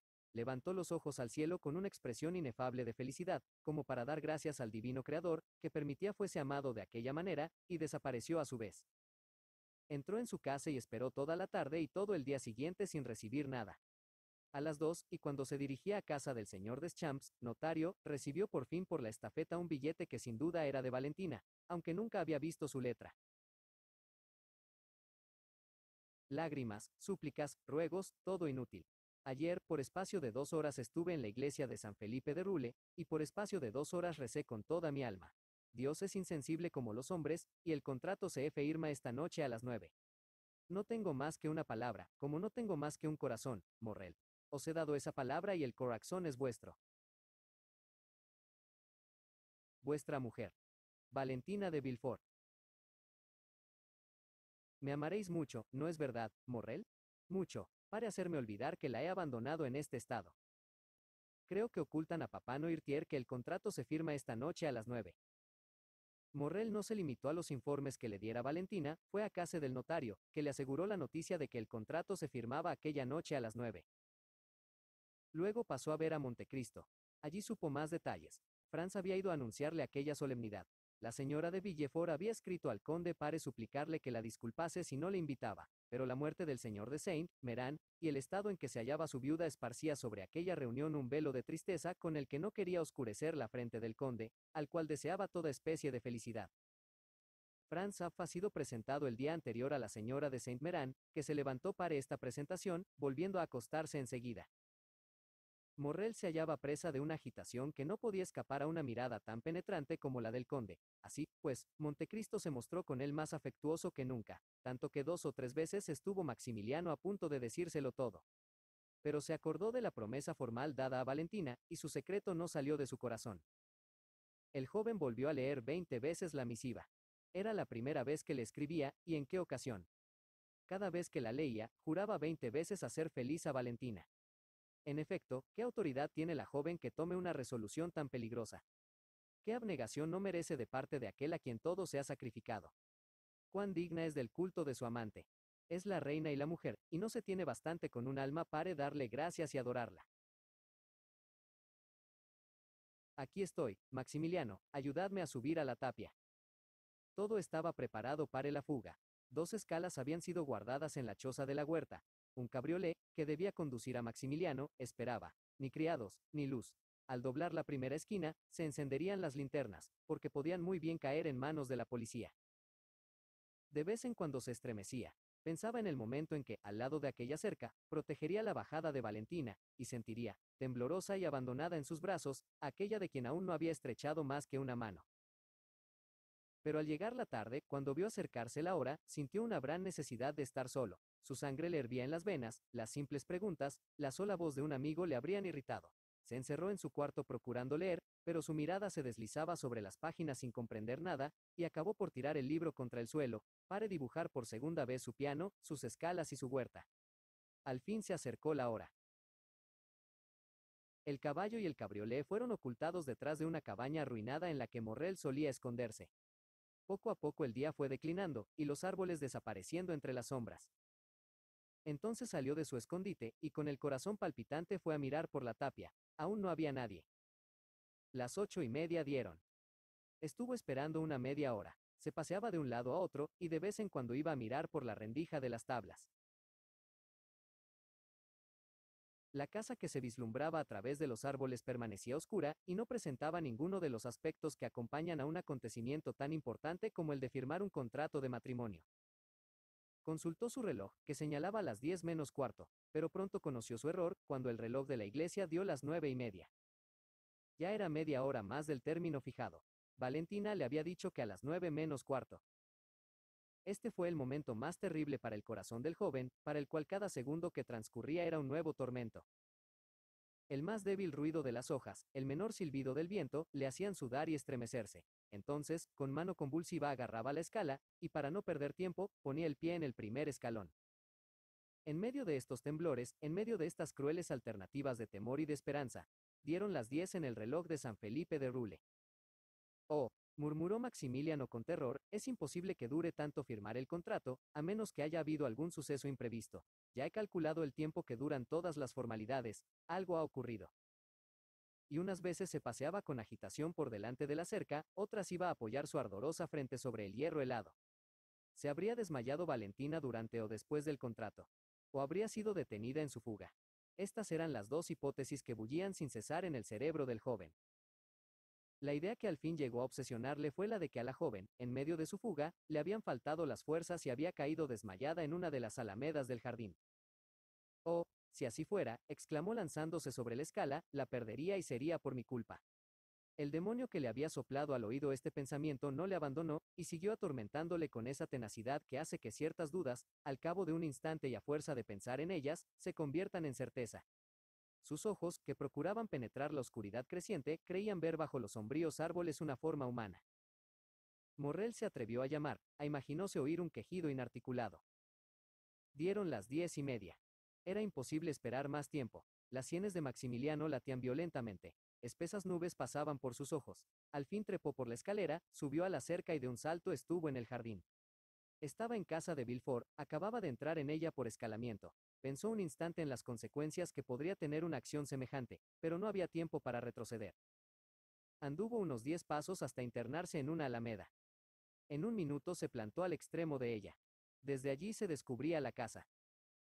Aseguróse entonces de una cosa que había ya sospechado, y es que en lugar de las luces que creía ver brillar en cada ventana, como es natural en los días de ceremonia, no vio más que la masa Jesís y velada aún por una gran cortina sombría que proyectaba una nube inmensa que se había interpuesto delante de la luna. Una luz pasaba de vez en cuando como perdida, y lo hacía por delante de 3 ventanas del piso principal, que eran de las habitaciones de la señora de Saint Meran. Otra luz permanecía inmóvil detrás de unas cortinas encarnadas que eran de la alcoba de la señora de Villefort. Morrel adivinó todo esto. 1000 veces, para seguir a Valentina en su pensamiento a cualquier hora del día, 1000 veces, repetimos, había hecho que esta última le describiera minuciosamente la casa, de modo que sin haberla visto casi podría asegurarse que la conocía como su dueño.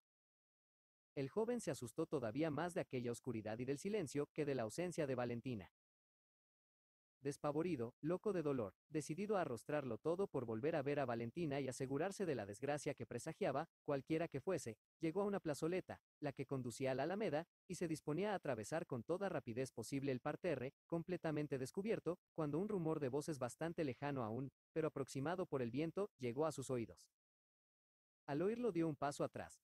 Había salido fuera de las ramas y de los árboles, pero volvióse a internar en ellos, y permaneció oculto en la oscuridad, inmóvil y mudo. Había abrazado una resolución.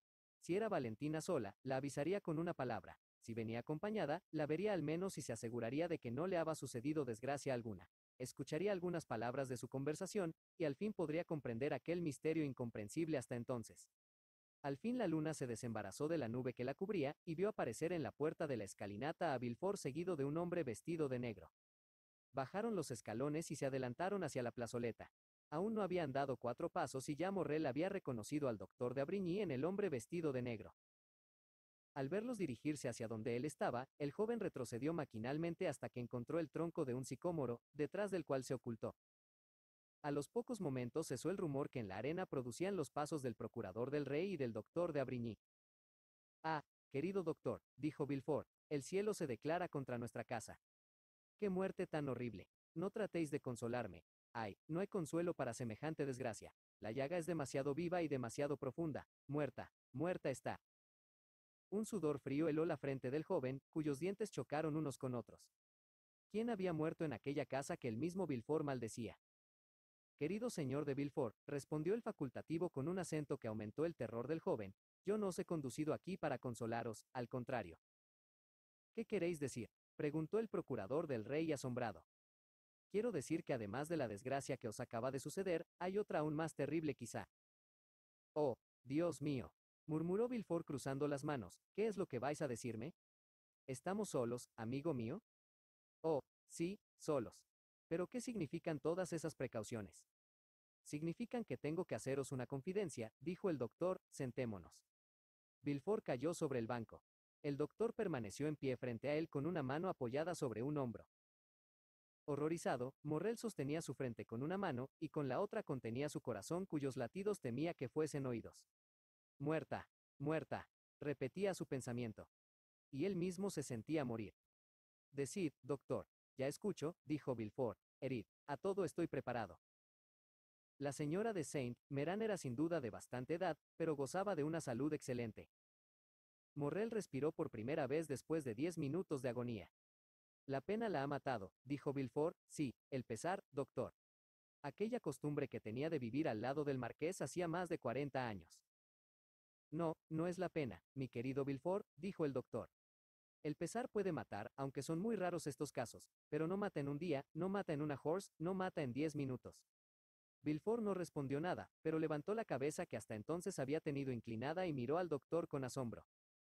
«¿Estuvisteis junto a ella durante su agonía?», preguntó el señor de Abrigny.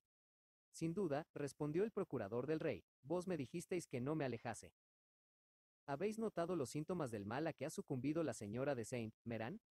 «Desde luego, ha tenido 3 accesos consecutivos, y cada vez más graves. Cuando vos llegasteis, hacía algunos minutos que apenas podía respirar. Entonces tuvo una crisis que yo tomé por un simple ataque de nervios, pero no empecé a espantarme sino cuando la vi incorporarse sobre el lecho, con los miembros y el cuello crispados. Entonces os miré, y en vuestro rostro conocí que la cosa era más grave de lo que yo pensaba». Pasada la crisis busqué vuestros ojos, pero no los encontré. Le tomabais el pulso, contabais sus latidos, y empezó la segunda crisis, que fue más nerviosa, y sus labios se amorataron y se contrajo su boca. A la tercera expiró. Desde que vi el fin de la primera reconocí que era el tétanos. Vos me confirmasteis en esta opinión. Sí, delante de todo el mundo, repuso el doctor, pero ahora estamos solos. ¿Qué vais a decirme, Dios mío? Que los síntomas del tétanos y del envenenamiento por sustancias vegetales son absolutamente los mismos. El señor de Villefort se levantó, y después de un instante de inmovilidad y de silencio, volvió a caer sobre el banco. Oh, Dios mío, señor doctor, dijo, ¿os dais cuenta de lo que me estáis diciendo? Morrel no sabía si soñaba o estaba despierto. Escuchad, dijo el doctor, conozco la importancia de mi declaración y el carácter del hombre a quien se la hago. ¿Estáis hablando al amigo, o al magistrado? Preguntó Villefort. Al amigo en este momento. La relación que existe entre los síntomas del tétanos y los síntomas del envenenamiento por las sustancias vegetales es tan parecida, que si fuera preciso firmarlo no vacilaría. Os repito, pues, no es al magistrado, sino al amigo, a quien advierto que 3/4 de hora he estudiado la agonía, las convulsiones, la muerte de la señora de Saint-Méran, y no solamente me atrevo a decir que ha muerto envenenada, sino que aseguraría que veneno la ha matado. Doctor, doctor. Como habéis visto, todo ha sido una serie de soñolencias interrumpidas por crisis nerviosas, excitaciones cerebrales. La señora de Saint-Méran ha sucumbido a causa de una dosis violenta de brucina o de estricnina que le han administrado por casualidad o por error sin duda. Villefort cogió una mano del doctor. Oh, es imposible. Dijo, yo sueño, Dios mío. Estoy soñando. Es muy cruel oír decir semejantes cosas a un hombre como vos. En nombre del cielo, os lo suplico, querido doctor, decidme que podéis equivocaros. Sin duda, puede ser así, pero, yo no lo creo. Doctor, apiadaos de mí. Desde hace algunos días me están sucediendo cosas tan inauditas, que creo que voy a volverme loco. ¿Ha visto alguien más que nosotros a la señora de Saint-Méran? No, nadie más. ¿Han ido a buscar a la botica alguna medicina que no fuese recetada por mí? Ninguna. ¿Tenía enemigos la señora de Saint-Méran? Que yo sepa, no.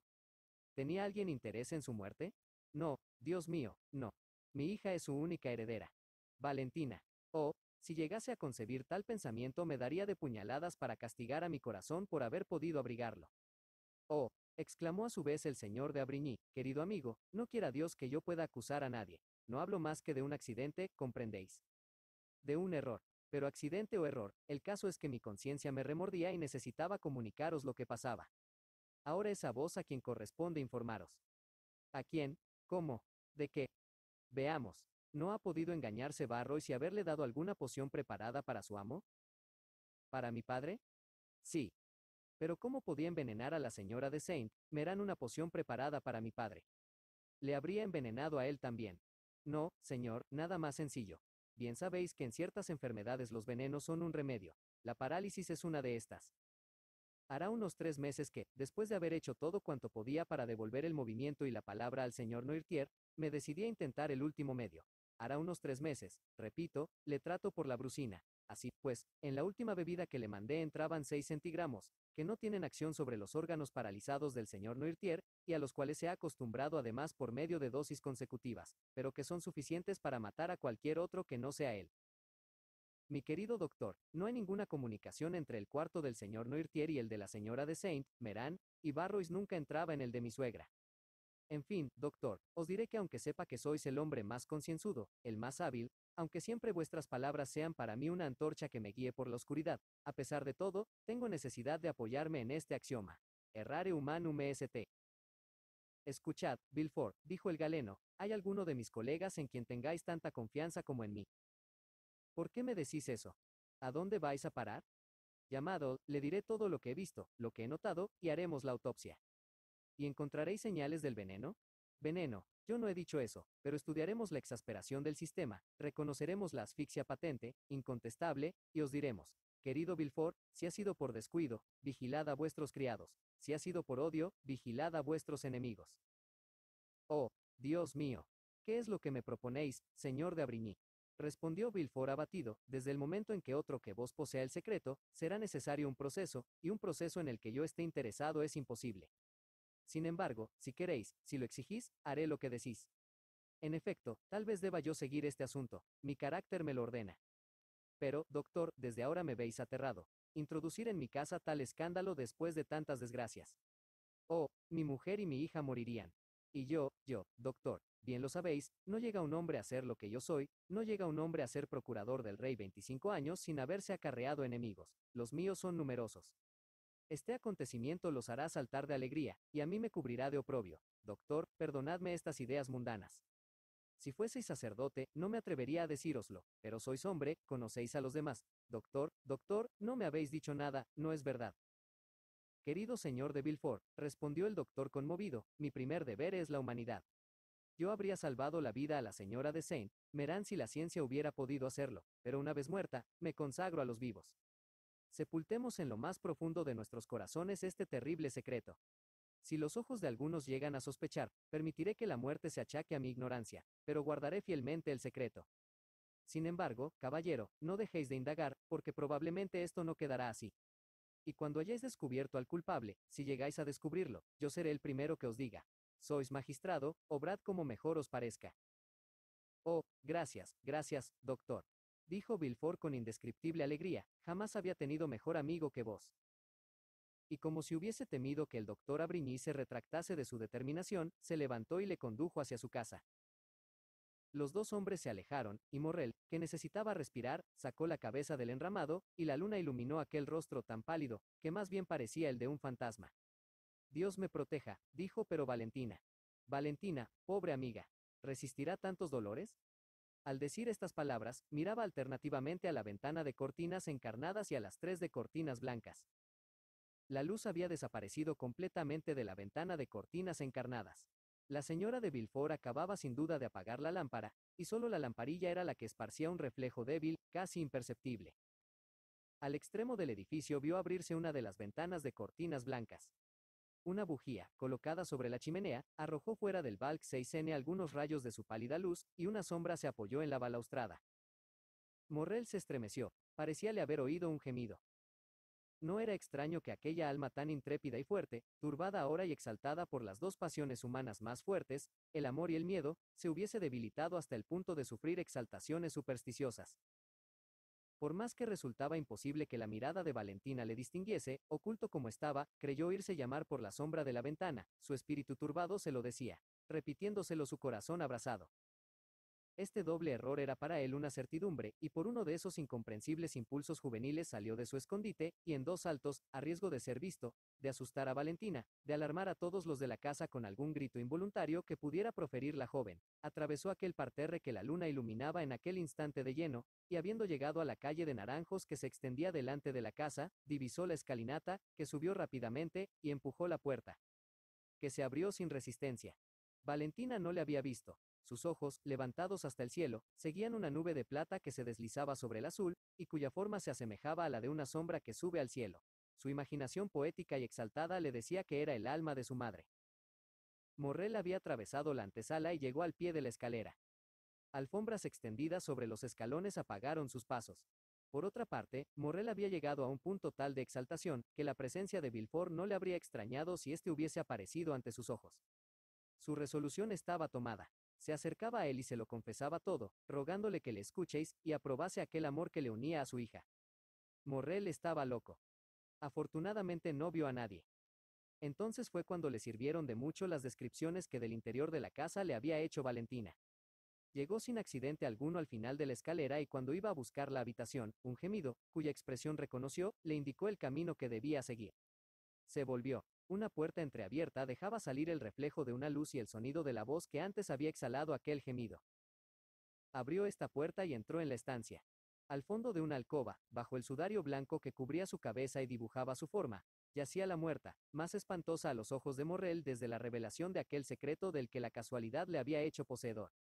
Al lado de la cama, de rodillas, con la cabeza sepultada entre unos almohadones, Valentina, estremeciéndose a cada instante, a cada gemido, extendía sobre su cabeza, cuyo rostro no se distinguía, sus dos manos cruzadas y crispadas. Se había separado del balcón, que había quedado abierto, y rezaba en voz alta con un acento que hubiera conmovido al corazón más insensible.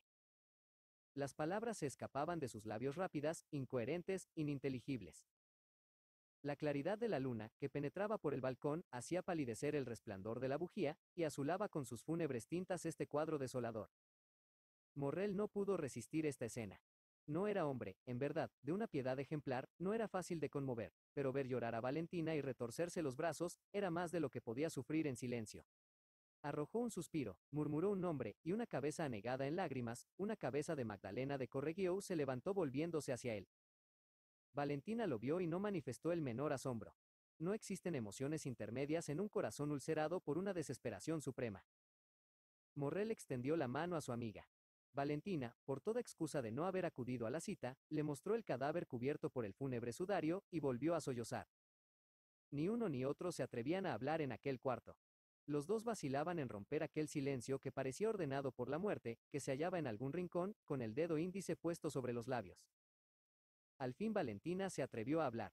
Si esta emoción hubiera debido recibir al momento su castigo, es que esa pobre abuela, al morir, dejó dispuesto que terminasen mi boda lo más pronto posible. También ella, Dios mío, creyendo protegerme, obraba contra mí. Escuchad, dijo Morrel. Los dos jóvenes guardaron silencio. Oyóse abrir una puerta y unos pesos resonaron en el corredor dirigiéndose a la escalera. Es mi padre, que sale de su despacho, dijo Valentina. Y que acompaña al doctor, añadió Morrel. ¿Cómo sabéis que es el doctor?, preguntó Valentina asombrada. Valentina miró al joven. Oyóse cerrar la puerta de la calle. El señor de Villefort cerró con llave la del jardín y enseguida volvió a subir la escalera. Cuando hubo llegado a la antesala, se detuvo un instante como si vacilase en entrar en el cuarto de la señora de Saint-Méran. Morrel se escondió detrás de un biombo. Valentina no hizo el menor movimiento. Hubiérase dicho que un dolor supremo la hacía superior. Amigo, dijo, ¿cómo es que estáis aquí? Ay, yo os diría de buena Jim bienvenido seáis, si no fuera la muerte la que os ha abierto la puerta de esta casa. Valentina, dijo Morrel con voz trémula y las manos cruzadas, yo esperaba desde las 8:30. No os veía venir, me inquieté, salté la cerca, penetré en el jardín, entonces unas voces que hablaban del fatal accidente. ¿Qué voces?, preguntó Valentina. Morrel se estremeció, porque toda la conversación del doctor y del señor de Villefort siguió hacia su habitación. El señor de Villefort se representó en su imaginación, y creía ver a través del paño mortuorio aquellos brazos crispados, aquel cuerpo rígido, aquellos labios amoratados. Las voces de vuestros criados me lo han revelado todo. Pero venir hasta aquí era perdernos, amigo mío, dijo Valentina, sin espanto ni enojo. Perdonadme, respondió Morrel con el mismo tono, voy a retirarme. No, dijo Valentina, seríais visto, quedaos. Pero si viniesen. La joven movió la cabeza con melancolía. Nadie vendrá, dijo. Tranquilizaos, esta es nuestra salvación. Y le señaló el cadáver cubierto con el paño. ¿Pero qué ha sido del señor de Épinay? Decidme, os lo suplico, replicó Morrel. El señor Franz vino para firmar el contrato en el momento en que mi abuela exhalaba el último suspiro. Ah, dijo Morrel con alegría egoísta, porque pensaba que aquella muerte retardaba indudablemente el matrimonio de Valentina. Ahora, dijo Valentina, no hay más que una salida permitida y segura, y es la habitación de mi abuelo. Y se levantó. Venid, dijo. ¿Dónde?, preguntó Maximiliano. A la habitación de mi abuelo. Yo al cuarto del señor Noirtier. Sí. ¿Qué decís, Valentina? Bien sé lo que digo, y hace tiempo que lo he pensado. No tengo más amigo que este en el mundo y los dos necesitamos de él. Venid. Cuidado, Valentina, dijo Morrel vacilando, cuidado, la venda ha caído de mis ojos. Al venir estaba demente. ¿Conserváis íntegra vuestra razón, querida amiga? Sí, dijo Valentina, y no siento más que un escrúpulo, y es el dejar solos los restos de mi pobre abuela, que yo me encargué de velar. Valentina, dijo Morrel, la muerte es sagrada. Sí, respondió la joven. Pronto acabaremos, venid. Valentina atravesó la estancia y bajó por una escalerilla que conducía a la habitación de Noirtier. Morrel la seguía de puntillas. Cuando llegaron a la meseta en que estaba la puerta, encontraron al antiguo criado. Barrois, dijo Valentina, cerrad la puerta y no dejéis entrar a nadie. Valentina pasó primero. Noirtier, sentado aún en su sillón, atento al menor ruido, informado por su criado de todo lo que sucedía, clavaba ansiosas miradas en la puerta del cuarto. Vio a Valentina y sus ojos brillaron. Había en el andar y en la actitud de la joven cierta gravedad solemne que admiró al anciano. Así, pues, sus brillantes ojos interrogaron vivamente a la joven. Escúchame bien, abuelito, le dijo, ya sabes que mi buena mamá Saint Meran ha muerto hace una hora, y que ya, excepto a ti, no tengo a nadie que me ame en el mundo. Una expresión de infinita ternura brilló en los ojos del señor Noirtier. A ti solo, pues, debo confesar mis pesares o mis esperanzas. El paralítico respondió que sí. Valentina fue a buscar a Maximiliano y le tomó una mano. Entonces, dijo Valentina, mirad a este caballero. El anciano fijó en Morrel sus ojos escudriñadores y ligeramente asombrados. Es el señor Maximiliano Morrel, dijo ella, hijo de ese honrado comerciante de Marsella, de quien sin duda habréis oído hablar. Sí, respondió el anciano. Es un nombre que Maximiliano hará sin duda glorioso, pues a los 28 años es capitán de Spies y oficial de la Legión de Honor. El anciano hizo señas de que se acordaba. Y bien, abuelito, dijo Valentina hincándose de rodillas delante del anciano, y mostrándole a Maximiliano con una mano, le amo, y no seré de nadie sino de él. Si me obligan a casarme con otro, me moriré o me mataré. Sus ojos de paralítico expresaban un sinfín de pensamientos tumultuosos.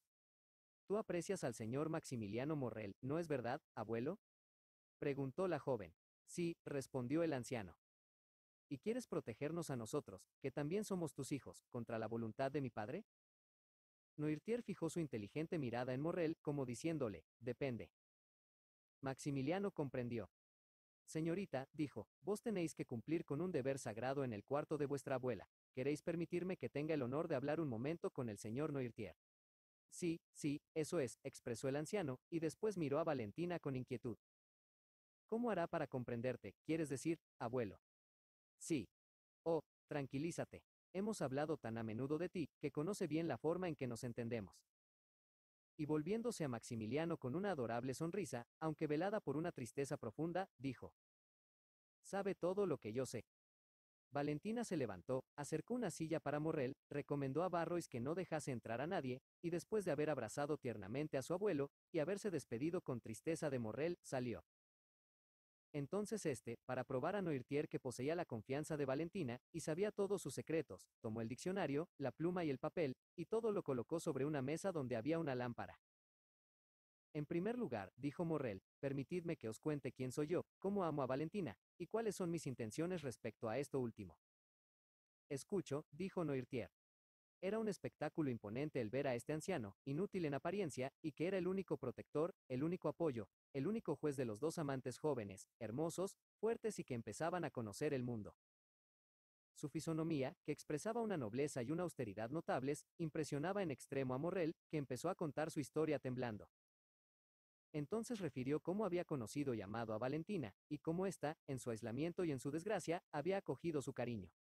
Le habló de su nacimiento, de su posición, de su fortuna y más de una vez, al interrogar la mirada del paralítico, vio que ésta le respondía: Está bien, continuad. Ahora, dijo Morrel así que hubo acabado la primera parte de su historia, ahora que os he contado también mi amor y mis esperanzas, ¿debo contaros mis proyectos? Sí. Pues bien, escuchad lo que habíamos decidido. Y entonces manifestó a Noirtier que un cabriolé esperaba en la huerta, que pensaba raptar a Valentina, llevarla a la casa de su hermana, casarse, y esperar respetuosamente el perdón del señor de Villefort. No, dijo Noirtier. No, repuso Morrel, ¿no debemos obrar así? No. ¿De modo que este proyecto no tiene vuestro consentimiento? No. Pues bien, hay otro medio, dijo Morrel. La mirada interrogadora del anciano preguntó: ¿cuál? Buscaré, continuó Maximiliano, al señor Franz de Epinay. Me alegro de poderos decir esto en ausencia de la señorita de Villefort, y me conduciré de modo que no tenga más remedio que acceder a mis proposiciones. La mirada de Noirtier siguió interrogándole. ¿Queréis que os diga lo que pienso hacer? Sí.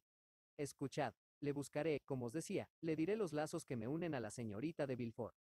Si es un hombre delicado, probará su delicadeza renunciando a la mano de su prometida, y desde entonces puede contar hasta la muerte con mi amistad y mi cariño. Si rehúsa, ya porque le obligue su interés personal, o porque un ridículo orgullo le haga persistir, después de probarle que Valentina me ama y no puede amar a ningún otro más que a mí, me batiré con él, dándole las ventajas que quiera, y le mataré o él me matará. Si yo le mato, no se casará con Valentina. Si él me mata, estoy seguro de que Valentina no se casará con él. Noirtier contemplaba con un placer inefable aquella noble y sincera fisonomía en que estaban retratados todos los sentimientos que expresaban sus labios. Cuando Morrel terminó de hablar, Noirtier cerró los ojos repetidas veces, lo cual quería decir que no. ¿No? Dijo Morrel. ¿Con que desaprobáis este segundo proyecto lo mismo que el primero? Sí, indicó el anciano. ¿Qué hemos de hacer, caballero? Preguntó Morrel. Las últimas palabras de la señora de Saint Meran han sido que el casamiento de su nieta se hiciese al punto. ¿Debo dejar marchar las cosas? Noirtier permaneció inmóvil. Sí, comprendo, dijo Morrel, debo esperar. Sí. Pero, señor, una dilación nos perdería, repuso el joven. Hallándose sola Valentina y sin fuerzas, la obligarán como a un chiquillo. He entrado aquí milagrosamente para saber lo que pasaba. Os he sido presentado milagrosamente y no debo esperar que se renueven tales milagros. Creedme, no hay más que uno de los dos partidos que os he propuesto. Disculpad a mi juventud esta vanidad, decidme cuál es el mejor. ¿Autorizáis a la señorita Valentina a confiarse a mi honor?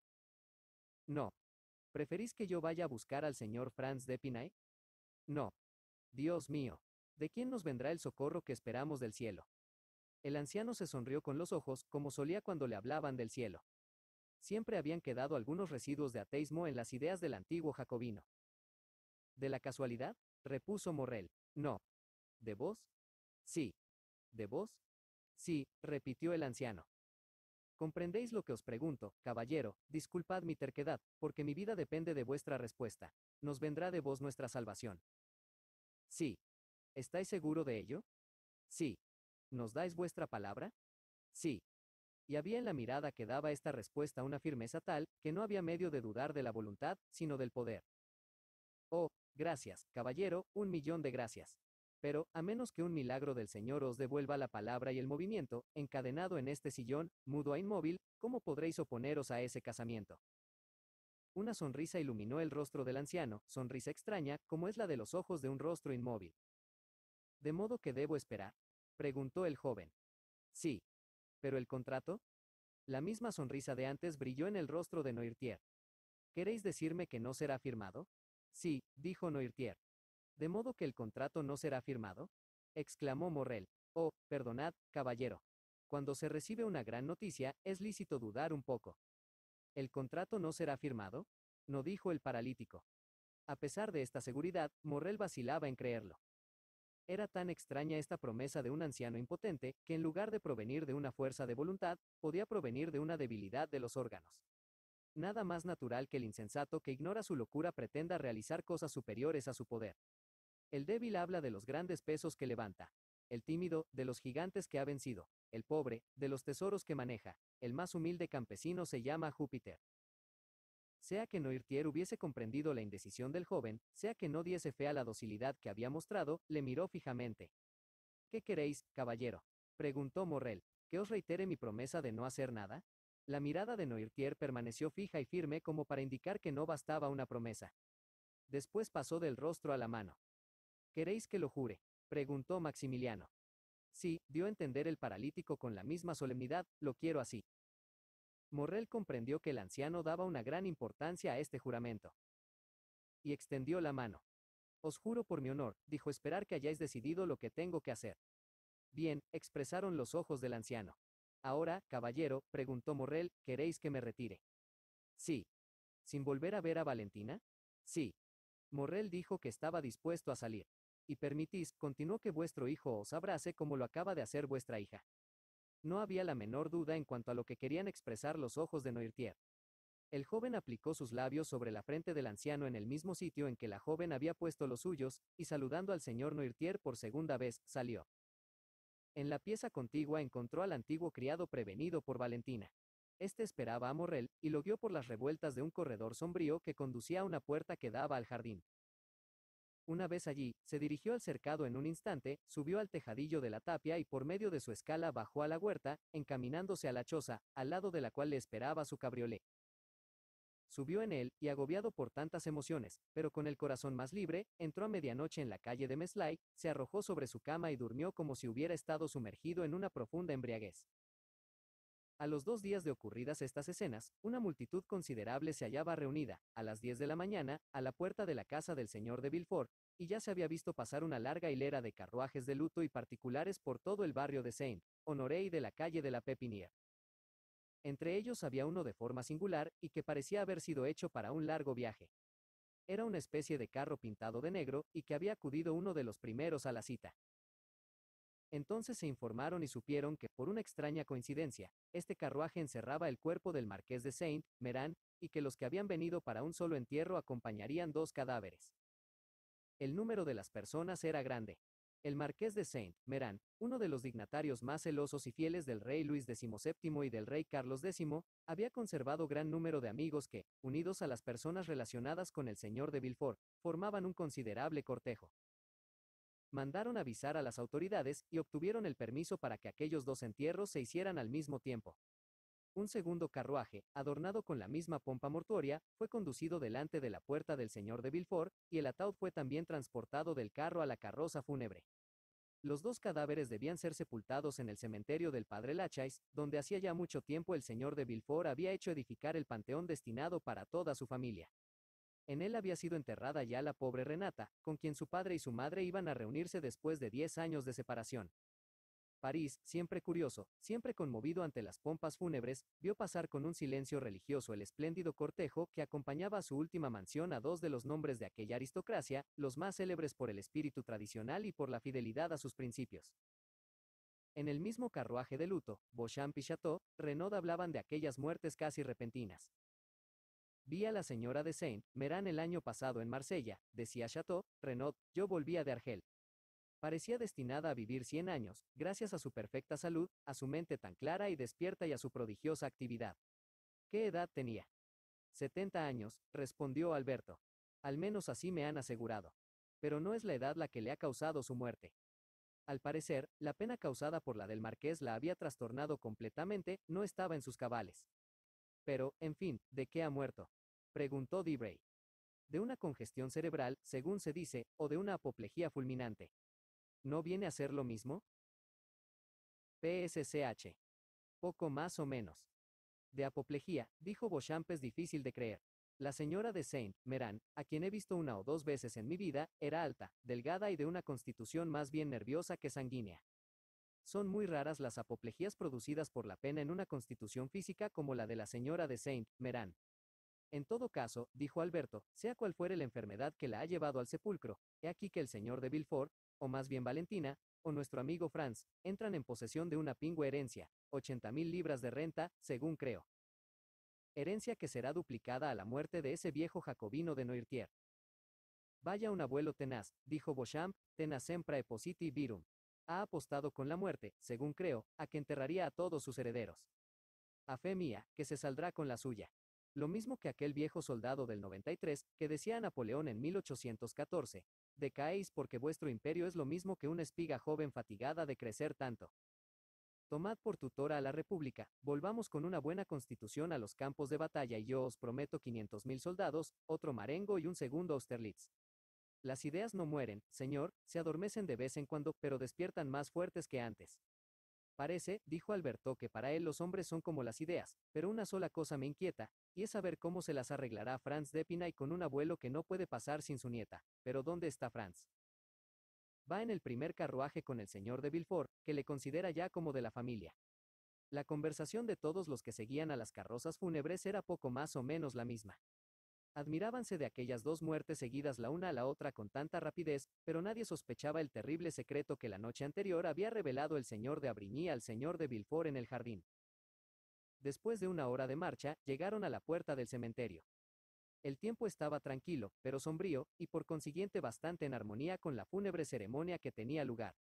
Entre los grupos que se dirigieron al panteón de la familia, Chateau, Renaud reconoció a Morrel, que solo y en cabriolé, iba también muy pálido por la calle de los cipreses. ¿Vos aquí?, dijo Chateau, Renaud cogiendo del brazo al joven capitán. ¿Conocéis al señor de Villefort? ¿Cómo es que nunca os he visto en su casa? No es al señor de Villefort a quien conozco, respondió Morrel, a quien conocía es a la señora de Saint-Méran. En este momento Alberto se acercó a ellos acompañado de Franz. El momento no es muy adecuado para una presentación, dijo Alberto, pero no importa, no somos supersticiosos. Señor Morrel, permitid que os presente al señor Franz d'Épinay, mi querido compañero de viaje por Italia. Mi querido Franz, el señor Maximiliano Morrel, un excelente amigo que he adquirido en la ausencia, y cuyo nombre oirás en mis labios, siempre que tenga que hablar acerca de los buenos sentimientos, del talento y de la amabilidad. Morrel quedóse un instante indeciso. Dijo para sí que era una infame hipocresía aquel saludo casi amistoso dirigido al hombre que detestaba interiormente, pero recordó su juramento y la gravedad de las circunstancias, se esforzó porque su rostro no expresase ningún sentimiento de odio, y saludó a Franz disimulando lo que sentía. La señorita de Villefort estará muy triste, ¿no es verdad?, dijo Debray a Franz. Oh, caballero, respondió Franz, sumamente triste. Esta mañana estaba tan pálida y tan demudada que apenas la conocí. Estas palabras, en apariencia tan sencillas, desgarraron el corazón de Morrel. Aquel hombre había visto ya a Valentina, había hablado con ella. Entonces fue cuando el joven oficial necesitó de toda su fuerza para resistir al vehemente deseo de violar su juramento. Cogió el brazo de Chateau Renaud y le arrastró consigo rápidamente hacia el panteón, delante del cual los empleados de las pompas fúnebres acababan de depositar 2 ataúdes. Magnífica habitación, dijo Beauchamp dirigiendo una mirada al mausoleo, palacio de verano y de invierno. Vos lo habitaréis también algún día, mi querido Epinay, porque pronto seréis de la familia. Yo, en mi calidad de filósofo, quiero una casita de campo, una fosa debajo de árboles sombríos, y nada de piedra sobre mi cuerpo. Al morir, diré a los que me rodean lo que Voltaire escribía a Pirón. Eo rus y punto concluido. Vamos, qué diantre.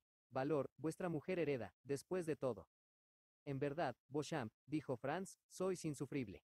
Los asuntos políticos os han acostumbrado a reíros de todo y a no creer en nada. Pero, en fin, Beauchamp, cuando tengáis el honor de presentaros delante de hombres ordinarios, y la felicidad de dejar por un momento la política, tratad de no dejaros olvidado el corazón en la Cámara de los Diputados o en la de los pares. Oh, Dios mío, dijo Beauchamp, ¿qué es la vida? Una espera en la antesala de la muerte. Dejad a Beauchamp con sus ideas, dijo Alberto. Y se retiró con Franz, abandonando a Beauchamp a sus discusiones filosóficas con Debray. El panteón de la familia de Villefort formaba un cuadro de piedras blancas de una altura de 20 pies. Una separación interior dividía en 2 departamentos a la familia de Saint-Méran y a la de Villefort, y cada una tenía su puerta. No se veía, como en las otras tumbas, esos innobles cajones superpuestos en los que una económica distribución encierra a los muertos con una inscripción que parece un rótulo. Todo lo que se veía por la puerta de bronce era una antesala sombría y severa, separada de la verdadera tumba por una pared. En medio de esta pared estaban las 2 puertas de que hablábamos hace poco, y que comunicaban con las sepulturas de Villefort y Saint-Méran. Allí podían exhalarse en libertad los gemidos y los ayes doloridos, sin que los transeúntes, que hacen de una visita al padre Lachaise, una partida de campo o una cita de amor, pudiesen turbar con su canto, con sus gritos o con sus carreras la muda contemplación o las oraciones bañadas de lágrimas del que visitaba la tumba. Ambos ataúdes fueron colocados en el panteón de la derecha. Este era el de la familia de Saint-Méran, sobre unos pequeños sepulcros preparados ya, y que esperaban su depósito mortal. Solamente Villefort, Franz y algunos parientes cercanos penetraron en el santuario. Como las ceremonias religiosas habían sido efectuadas a la puerta, y no había ya que pronunciar ningún discurso, los amigos se separaron al punto. Chateau, Renaud, Alberto y Morrel se retiraron, y Debray y Beauchamp hicieron lo mismo. Franz permaneció con el señor de Villefort a la puerta del cementerio. Morrel se detuvo bajo un pretexto cualquiera. Vio salir a Franz y al señor de Villefort en un carruaje de luto, y concibió un mal presagio de esta unión. Volvió a París, y aunque iba en el mismo carruaje que Chateau, Renaud y Alberto, no oyó una palabra de lo que dijeron los 2 jóvenes. En efecto, cuando Franz iba a separarse del señor de Villefort, dijo: «Señor barón, ¿cuándo volveré a veros?» «Cuando gustéis, caballero», respondió Franz. «Lo más pronto posible». «Estoy a vuestras órdenes, caballero». «¿Queréis que volvamos juntos?» «Si esto no os causa molestia». «En absoluto». Dicho esto, el futuro suegro y el futuro yerno subieron al mismo carruaje, y Morrel al verlos pasar concibió con razón graves inquietudes. Villefort y Franz volvieron al arrabal Saint-Honoré. El procurador del rey, sin entrar en el cuarto de nadie, sin hablar a su mujer ni a su hija, hizo pasar al joven a su despacho, indicándole una silla, le dijo: «Señor de Epinay, como la obediencia a los muertos es la primera ofrenda que se debe depositar sobre su ataúd, debo recordaros el deseo que expresó anteayer la señora de Saint-Méran en su lecho de agonía, a saber, que el casamiento de Valentina se efectuara sin tardanza. Vos sabéis que los asuntos de la difunta estaban muy en regla, que su testamento asegura a Valentina toda la fortuna de los Saint-Méran. El notario me mostró ayer las actas que permiten que se firme definitivamente el contrato de matrimonio. Podéis verle de mi parte y hacer que os las comuniquen. El notario es el señor Deschamps, Plaza de Babeau, barrio de Saint-Honoré. Caballero, respondió Franz, no es este el momento más oportuno para la señorita Valentina, abismada como está en su dolor, para pensar en la boda. En verdad, yo temería. Valentina, interrumpió el señor de Villefort, no tendrá otro deseo más vivo que el de cumplir la última voluntad de su abuela. Así, pues, los obstáculos no están de su parte, os respondo de ello. En ese caso, caballero, dijo Franz, como tampoco lo están de la mía, podéis obrar como y cuando mejor os parezca. Está empeñada mi palabra, y la cumpliré, no solo con placer, sino con felicidad. Entonces, dijo Villefort, nada nos detiene. El contrato debía ser firmado dentro de 3 días, todo lo encontraremos preparado, podemos firmarlo hoy mismo. ¿Pero y el luto? Dijo Franz vacilando. Tranquilizaos, caballero, no es en mi casa donde se hará caso de tales cosas.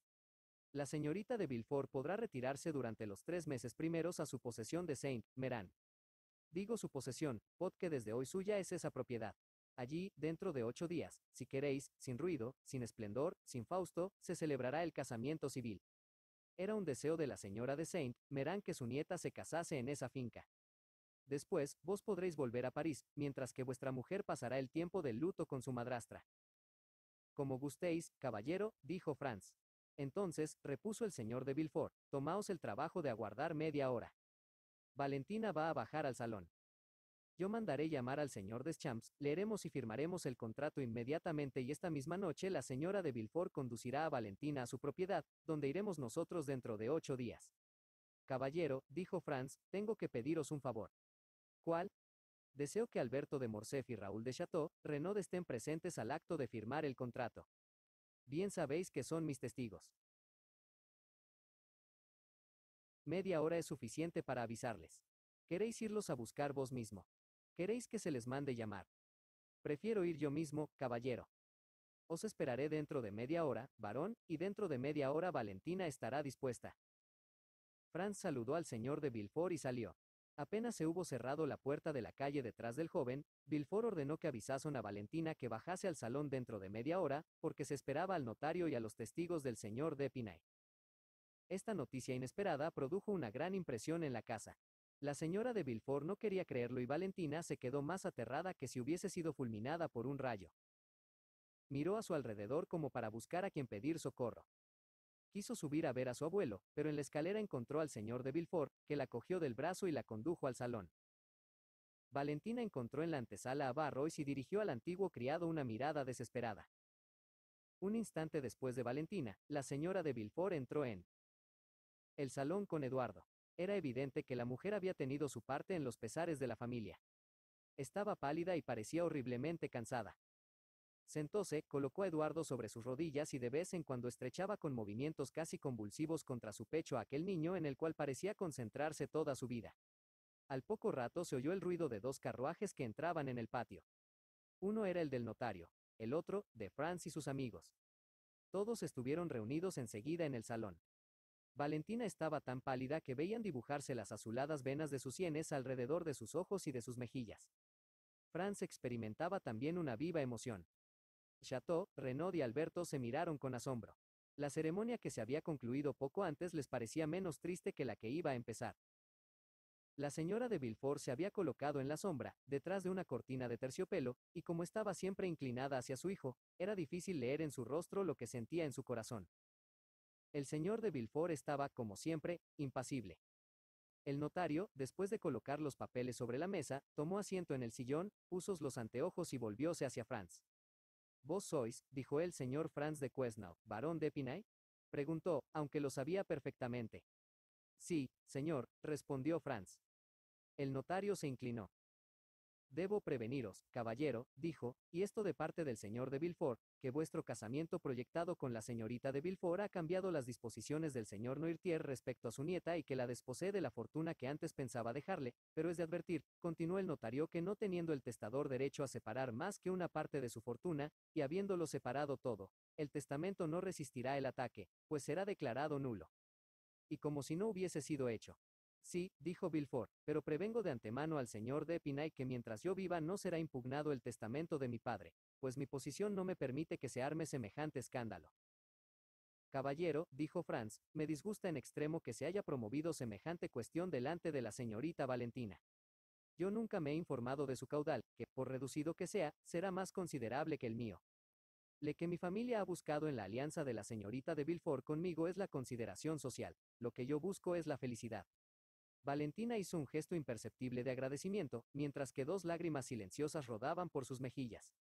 Por otra parte, caballero, dijo Villefort dirigiéndose a su futuro yerno, además de la frustración de una gran parte de vuestras esperanzas, este testamento inesperado no tiene nada que deba heriros personalmente. Todo se explica con la debilidad de espíritu del señor Noirtier. Lo que desagrada a mi padre no es que la señorita de Villefort se case con vos, sino que la señorita de Villefort se case. Una unión con otro cualquiera le hubiera causado la misma impresión. La vejez es muy egoísta, y la señorita de Villefort le servía de compañera fiel, lo cual no podrá hacer siendo ya baronesa de Épinay. El lamentable estado en que se encuentra mi padre hace que se le hable muy pocas veces de asuntos graves que la debilidad de su cerebro no podría seguir, y yo estoy perfectamente convencido de que ahora, conservando el recuerdo de que su hija se casa, el señor Noirtier ha olvidado hasta el nombre del que va a casarse con su nieta. No bien acababa Villefort de pronunciar estas palabras, a las que Franz respondía por medio de una cortesía, cuando se abrió la puerta del salón y Barrois entró en él. Señores, dijo con una voz muy firme para un criado que habla a sus amos en una circunstancia tan solemne, señores, el señor Noirtier de Villefort desea hablar inmediatamente al señor Franz de Quesnoy, barón de Épinay. También el criado, al igual que el notario, daba todos sus títulos al prometido, a fin de que no pudiese haber un error de personas. Villefort se estremeció y la señora de Villefort soltó a su hijo, a quien tenía sobre sus rodillas, y Valentina se levantó pálida y muda como una estatua. Alberto y Chateau Renaud cambiaron una segunda mirada más sorprendidos que antes. El notario miró a Villefort. Es imposible, dijo el procurador del rey. Por otra parte, el señor de Épinay no puede salir del salón en este momento. Precisamente ahora es cuando el señor Noirtier, mi amo, desea hablar al señor Franz de Épinay de asuntos muy importantes, repuso el criado con la misma firmeza. ¿Pues qué? ¿Habla ya papá Noirtier? Preguntó Eduardo con su impertinencia habitual. Pero esta salida no hizo sonreír ni siquiera a la señora de Villefort, tan preocupados estaban los ánimos y tan grave era la situación. Decida el señor Noirtier, repuso Villefort, que no se puede acceder a lo que pide. En ese caso, el señor Noirtier me encarga que prevenga a estos señores que va a hacerse conducir aquí. El asombro llegó a su colmo. En el rostro de la señorita de Villefort dibujóse una especie de sonrisa. Valentina, como a pesar suyo, levantó los ojos hacia el cielo como para darle gracias. Valentina, dijo el señor de Villefort, os suplico que vayáis a saber qué significa ese nuevo capricho de vuestro abuelo. Valentina dio algunos pasos para salir, pero luego el mismo señor de Villefort la detuvo. Esperad, dijo, yo os acompañaré. Perdonad, caballero, dijo Franz a su vez, me parece que, puesto que por mí es por quien pregunta el señor Noirtier, yo soy quien debo acudir a su habitación. Por otra parte, me aprovecharé de esta ocasión para presentarle mis respetos, no habiendo tenido ocasión de solicitar este honor. Oh, Dios mío, dijo Villefort con visible inquietud. No os incomodéis. Dispensadme, caballero, dijo Franz con el tono de un hombre que ha tomado una resolución. Deseo no desperdiciar esta ocasión de probar al señor Noirtier que no ha tenido razón en concebir contra mí una aversión que estoy decidido a vencer con mi cariño. Y sin dejarse detener más por Villefort, Franz se levantó a su vez y siguió a Valentina, que bajaba ya la escalera con la alegría de un náufrago que logra al fin asirse a una roca. El señor de Villefort lo siguió. Chateau, Renaud y Alberto de Morcerf cambiaron una tercera mirada, más llena de asombro aún que las 2 primeras. Capítulo 8. Las actas del club. El señor Noirtier esperaba vestido de negro, instalado en un sillón. Cuando hubieron entrado las 3 personas a las que deseaba ver, miró a la puerta, que al punto cerró su criado. Cuidado, dijo Villefort en voz baja a Valentina, que no podía disimular su alegría. Cuidado, pues si el señor Noirtier quiere comunicaros algo que impida vuestro casamiento, debéis hacer como si no le comprendierais. Valentina se sonrojó, pero no respondió. Villefort se acercó a Noirtier. Aquí tenéis al señor Franz de Épinay, le dijo. Le habéis llamado, y al punto acude a vuestra llamada. Sin duda todos nosotros deseábamos esta entrevista hace mucho tiempo, y me alegraré de que os demuestre cuán poco fundada era vuestra oposición al casamiento de Valentina. Noirtier no respondió sino por una mirada que hizo estremecer a Villefort. Y con sus ojos hizo seña a Valentina de que se acerquéis. En un momento, gracias a los medios de que se solía servir en las conversaciones con su abuelo, encontró la palabra llave. Consultó entonces la mirada del paralítico, que estaba fija en el cajón de una cómoda colocada entre los 2 balcones. Abrió el cajón y efectivamente encontró una llave. Así que el anciano le hizo seña de que era lo que él pedía. Los ojos del paralítico se dirigieron hacia un viejo buró, olvidado hacía muchos años, y que según todos creían no encerraba más que papeles inútiles. ¿Queréis que abra el buró?, preguntó Valentina. Sí, dijo el anciano. Bien. Ahora, ¿abro los cajones? Sí. ¿Los de ambos lados? No. ¿El de en medio?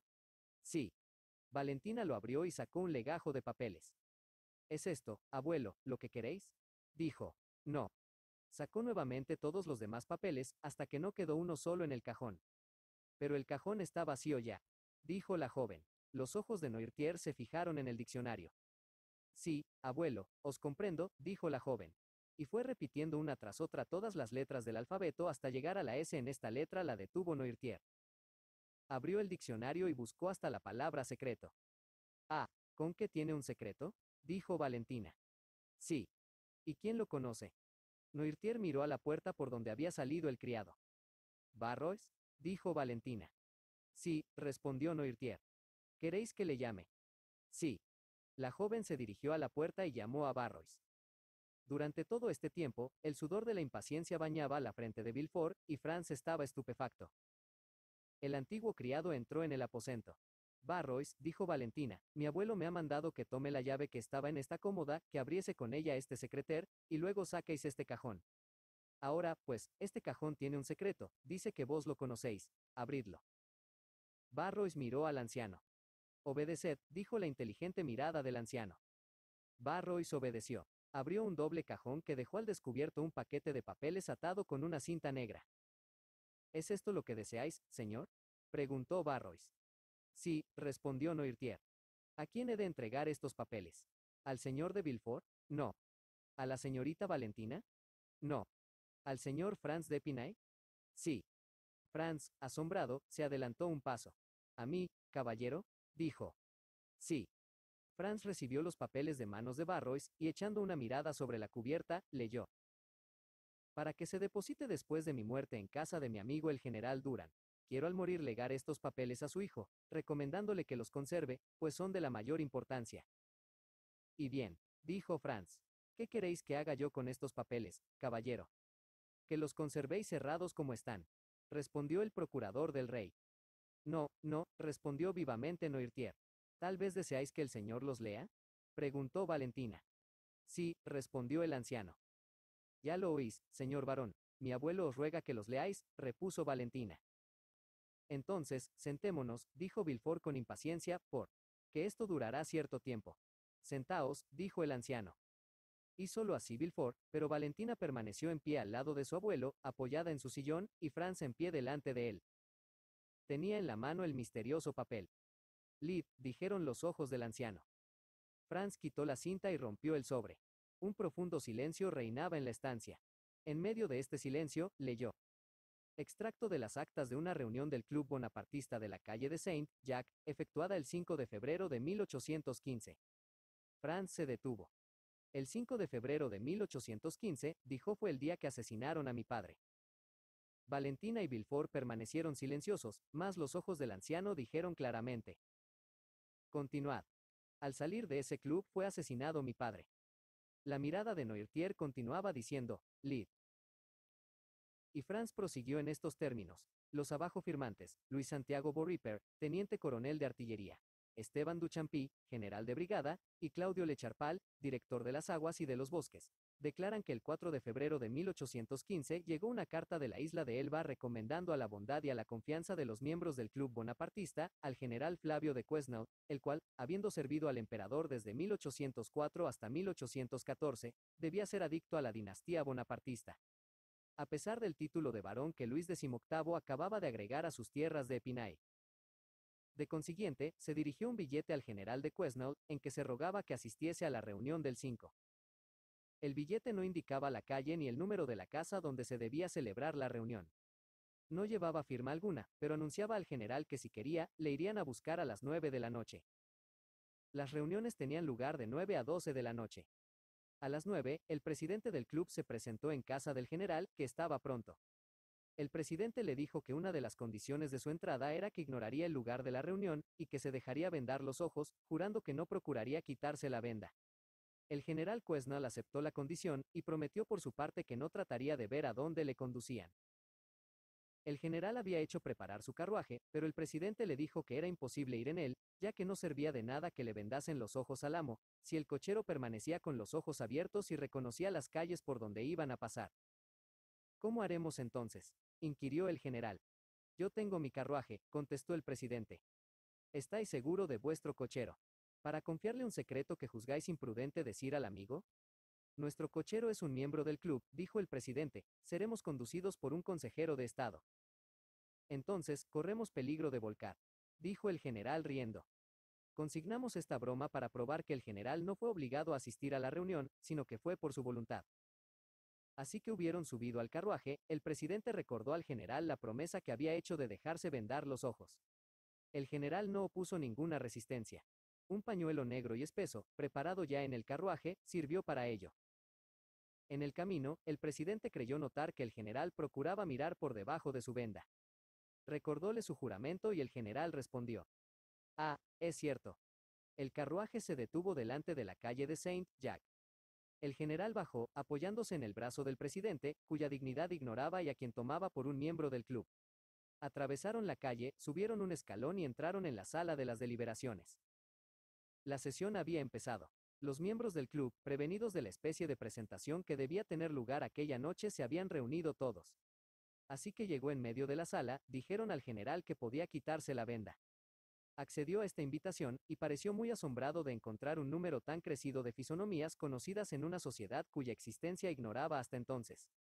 Le preguntaron acerca de sus sentimientos, pero limitóse a responder que las cartas de la isla de Elba los habrían enterado ya de. Franz se interrumpió en la lectura. Mi padre era realista, dijo, no tenían necesidad de preguntarle sobre sus sentimientos, harto conocidos eran. Y de allí, dijo Villefort, provenía mi estrecha alianza con vuestro padre, mi querido Franz. Fácilmente se forman íntimas amistades, cuando se profesan las mismas ideas. Lid, dijo el anciano con la mirada. Franz continuó. El presidente tomó entonces la palabra para decirle al general que se expliquéis con más claridad, pero el señor de Quesnel respondió que, ante todo, deseaba saber qué era lo que querían de él. Entonces le hablaron de aquella misma carta de la isla de Elba que le recomendaba al club como hombre con quien podían contar. Un párrafo entero explicaba la vuelta probable de la isla de Elba, y prometía una nueva carta y detalles más amplios a la llegada del faraón, buque perteneciente al naviero Morrel de Marsella, y cuyo capitán pertenecía en cuerpo y alma al emperador. Mientras duró esta lectura, el general, con quien habían creído contar como un hermano, dio señales visibles de disgusto y repugnancia. Terminada la lectura, se quedó silencioso y frunció las cejas. «¿Y bien?», preguntó el presidente, «¿qué decís de esta carta, señor general?». «Digo que hace muy poco tiempo que se ha prestado juramento al rey Luis XVIII para violarlo ya en beneficio del ex emperador». Esta vez era demasiado clara la respuesta para poder dudar de sus sentimientos. «General», dijo el presidente, «para nosotros no hay rey Luis XVIII ni ex emperador. No hay más que la majestad. El emperador y rey, alejado después de 6 meses de Francia por la violencia y la traición». «Perdonad, señores», dijo el general, «puede ser muy bien que para vosotros no haya rey Luis XVIII, mas para mí lo hay, puesto que me ha hecho barón y mariscal de campo, y que nunca olvidaré que esos títulos los debo a su regreso a Francia». «Caballero», dijo el presidente con tono grave y poniéndose en pie, «mirad lo que decís. Vuestras palabras nos demuestran que se equivocan respecto a vos en la isla de Elba, y que nos han engañado. La comunicación que él os ha hecho se basa en la confianza que se tenía de vos, y por consiguiente sobre un sentimiento que os honra. Ahora veo que padecemos un error. Un título y un grado os hacen que seáis adicto al nuevo gobierno que todos queremos derribar. No os obligaremos a que nos prestéis vuestra ayuda. No obligamos a nadie contra su voluntad, pero os obligaremos a obrar como caballero, aunque a ello no estéis dispuesto. Vos llamáis ser caballero a conocer vuestra conspiración y no revelarla, pues yo llamo a eso ser vuestro cómplice. Ya veis que soy mucho más franco que vosotros». «Ah, padre mío», dijo Franz interrumpiéndose, «ahora comprendo por qué lo asesinaron». Valentina no pudo menos de arrojar una mirada a Franz.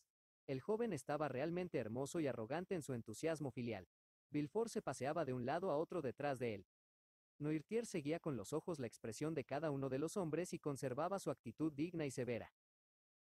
Franz volvió al manuscrito y continuó. «Caballero», dijo el presidente, «se os dijo que fuerais al seno de la asamblea, no se os obligó por la fuerza, se os propuso que os vendaríais los ojos, vos aceptasteis.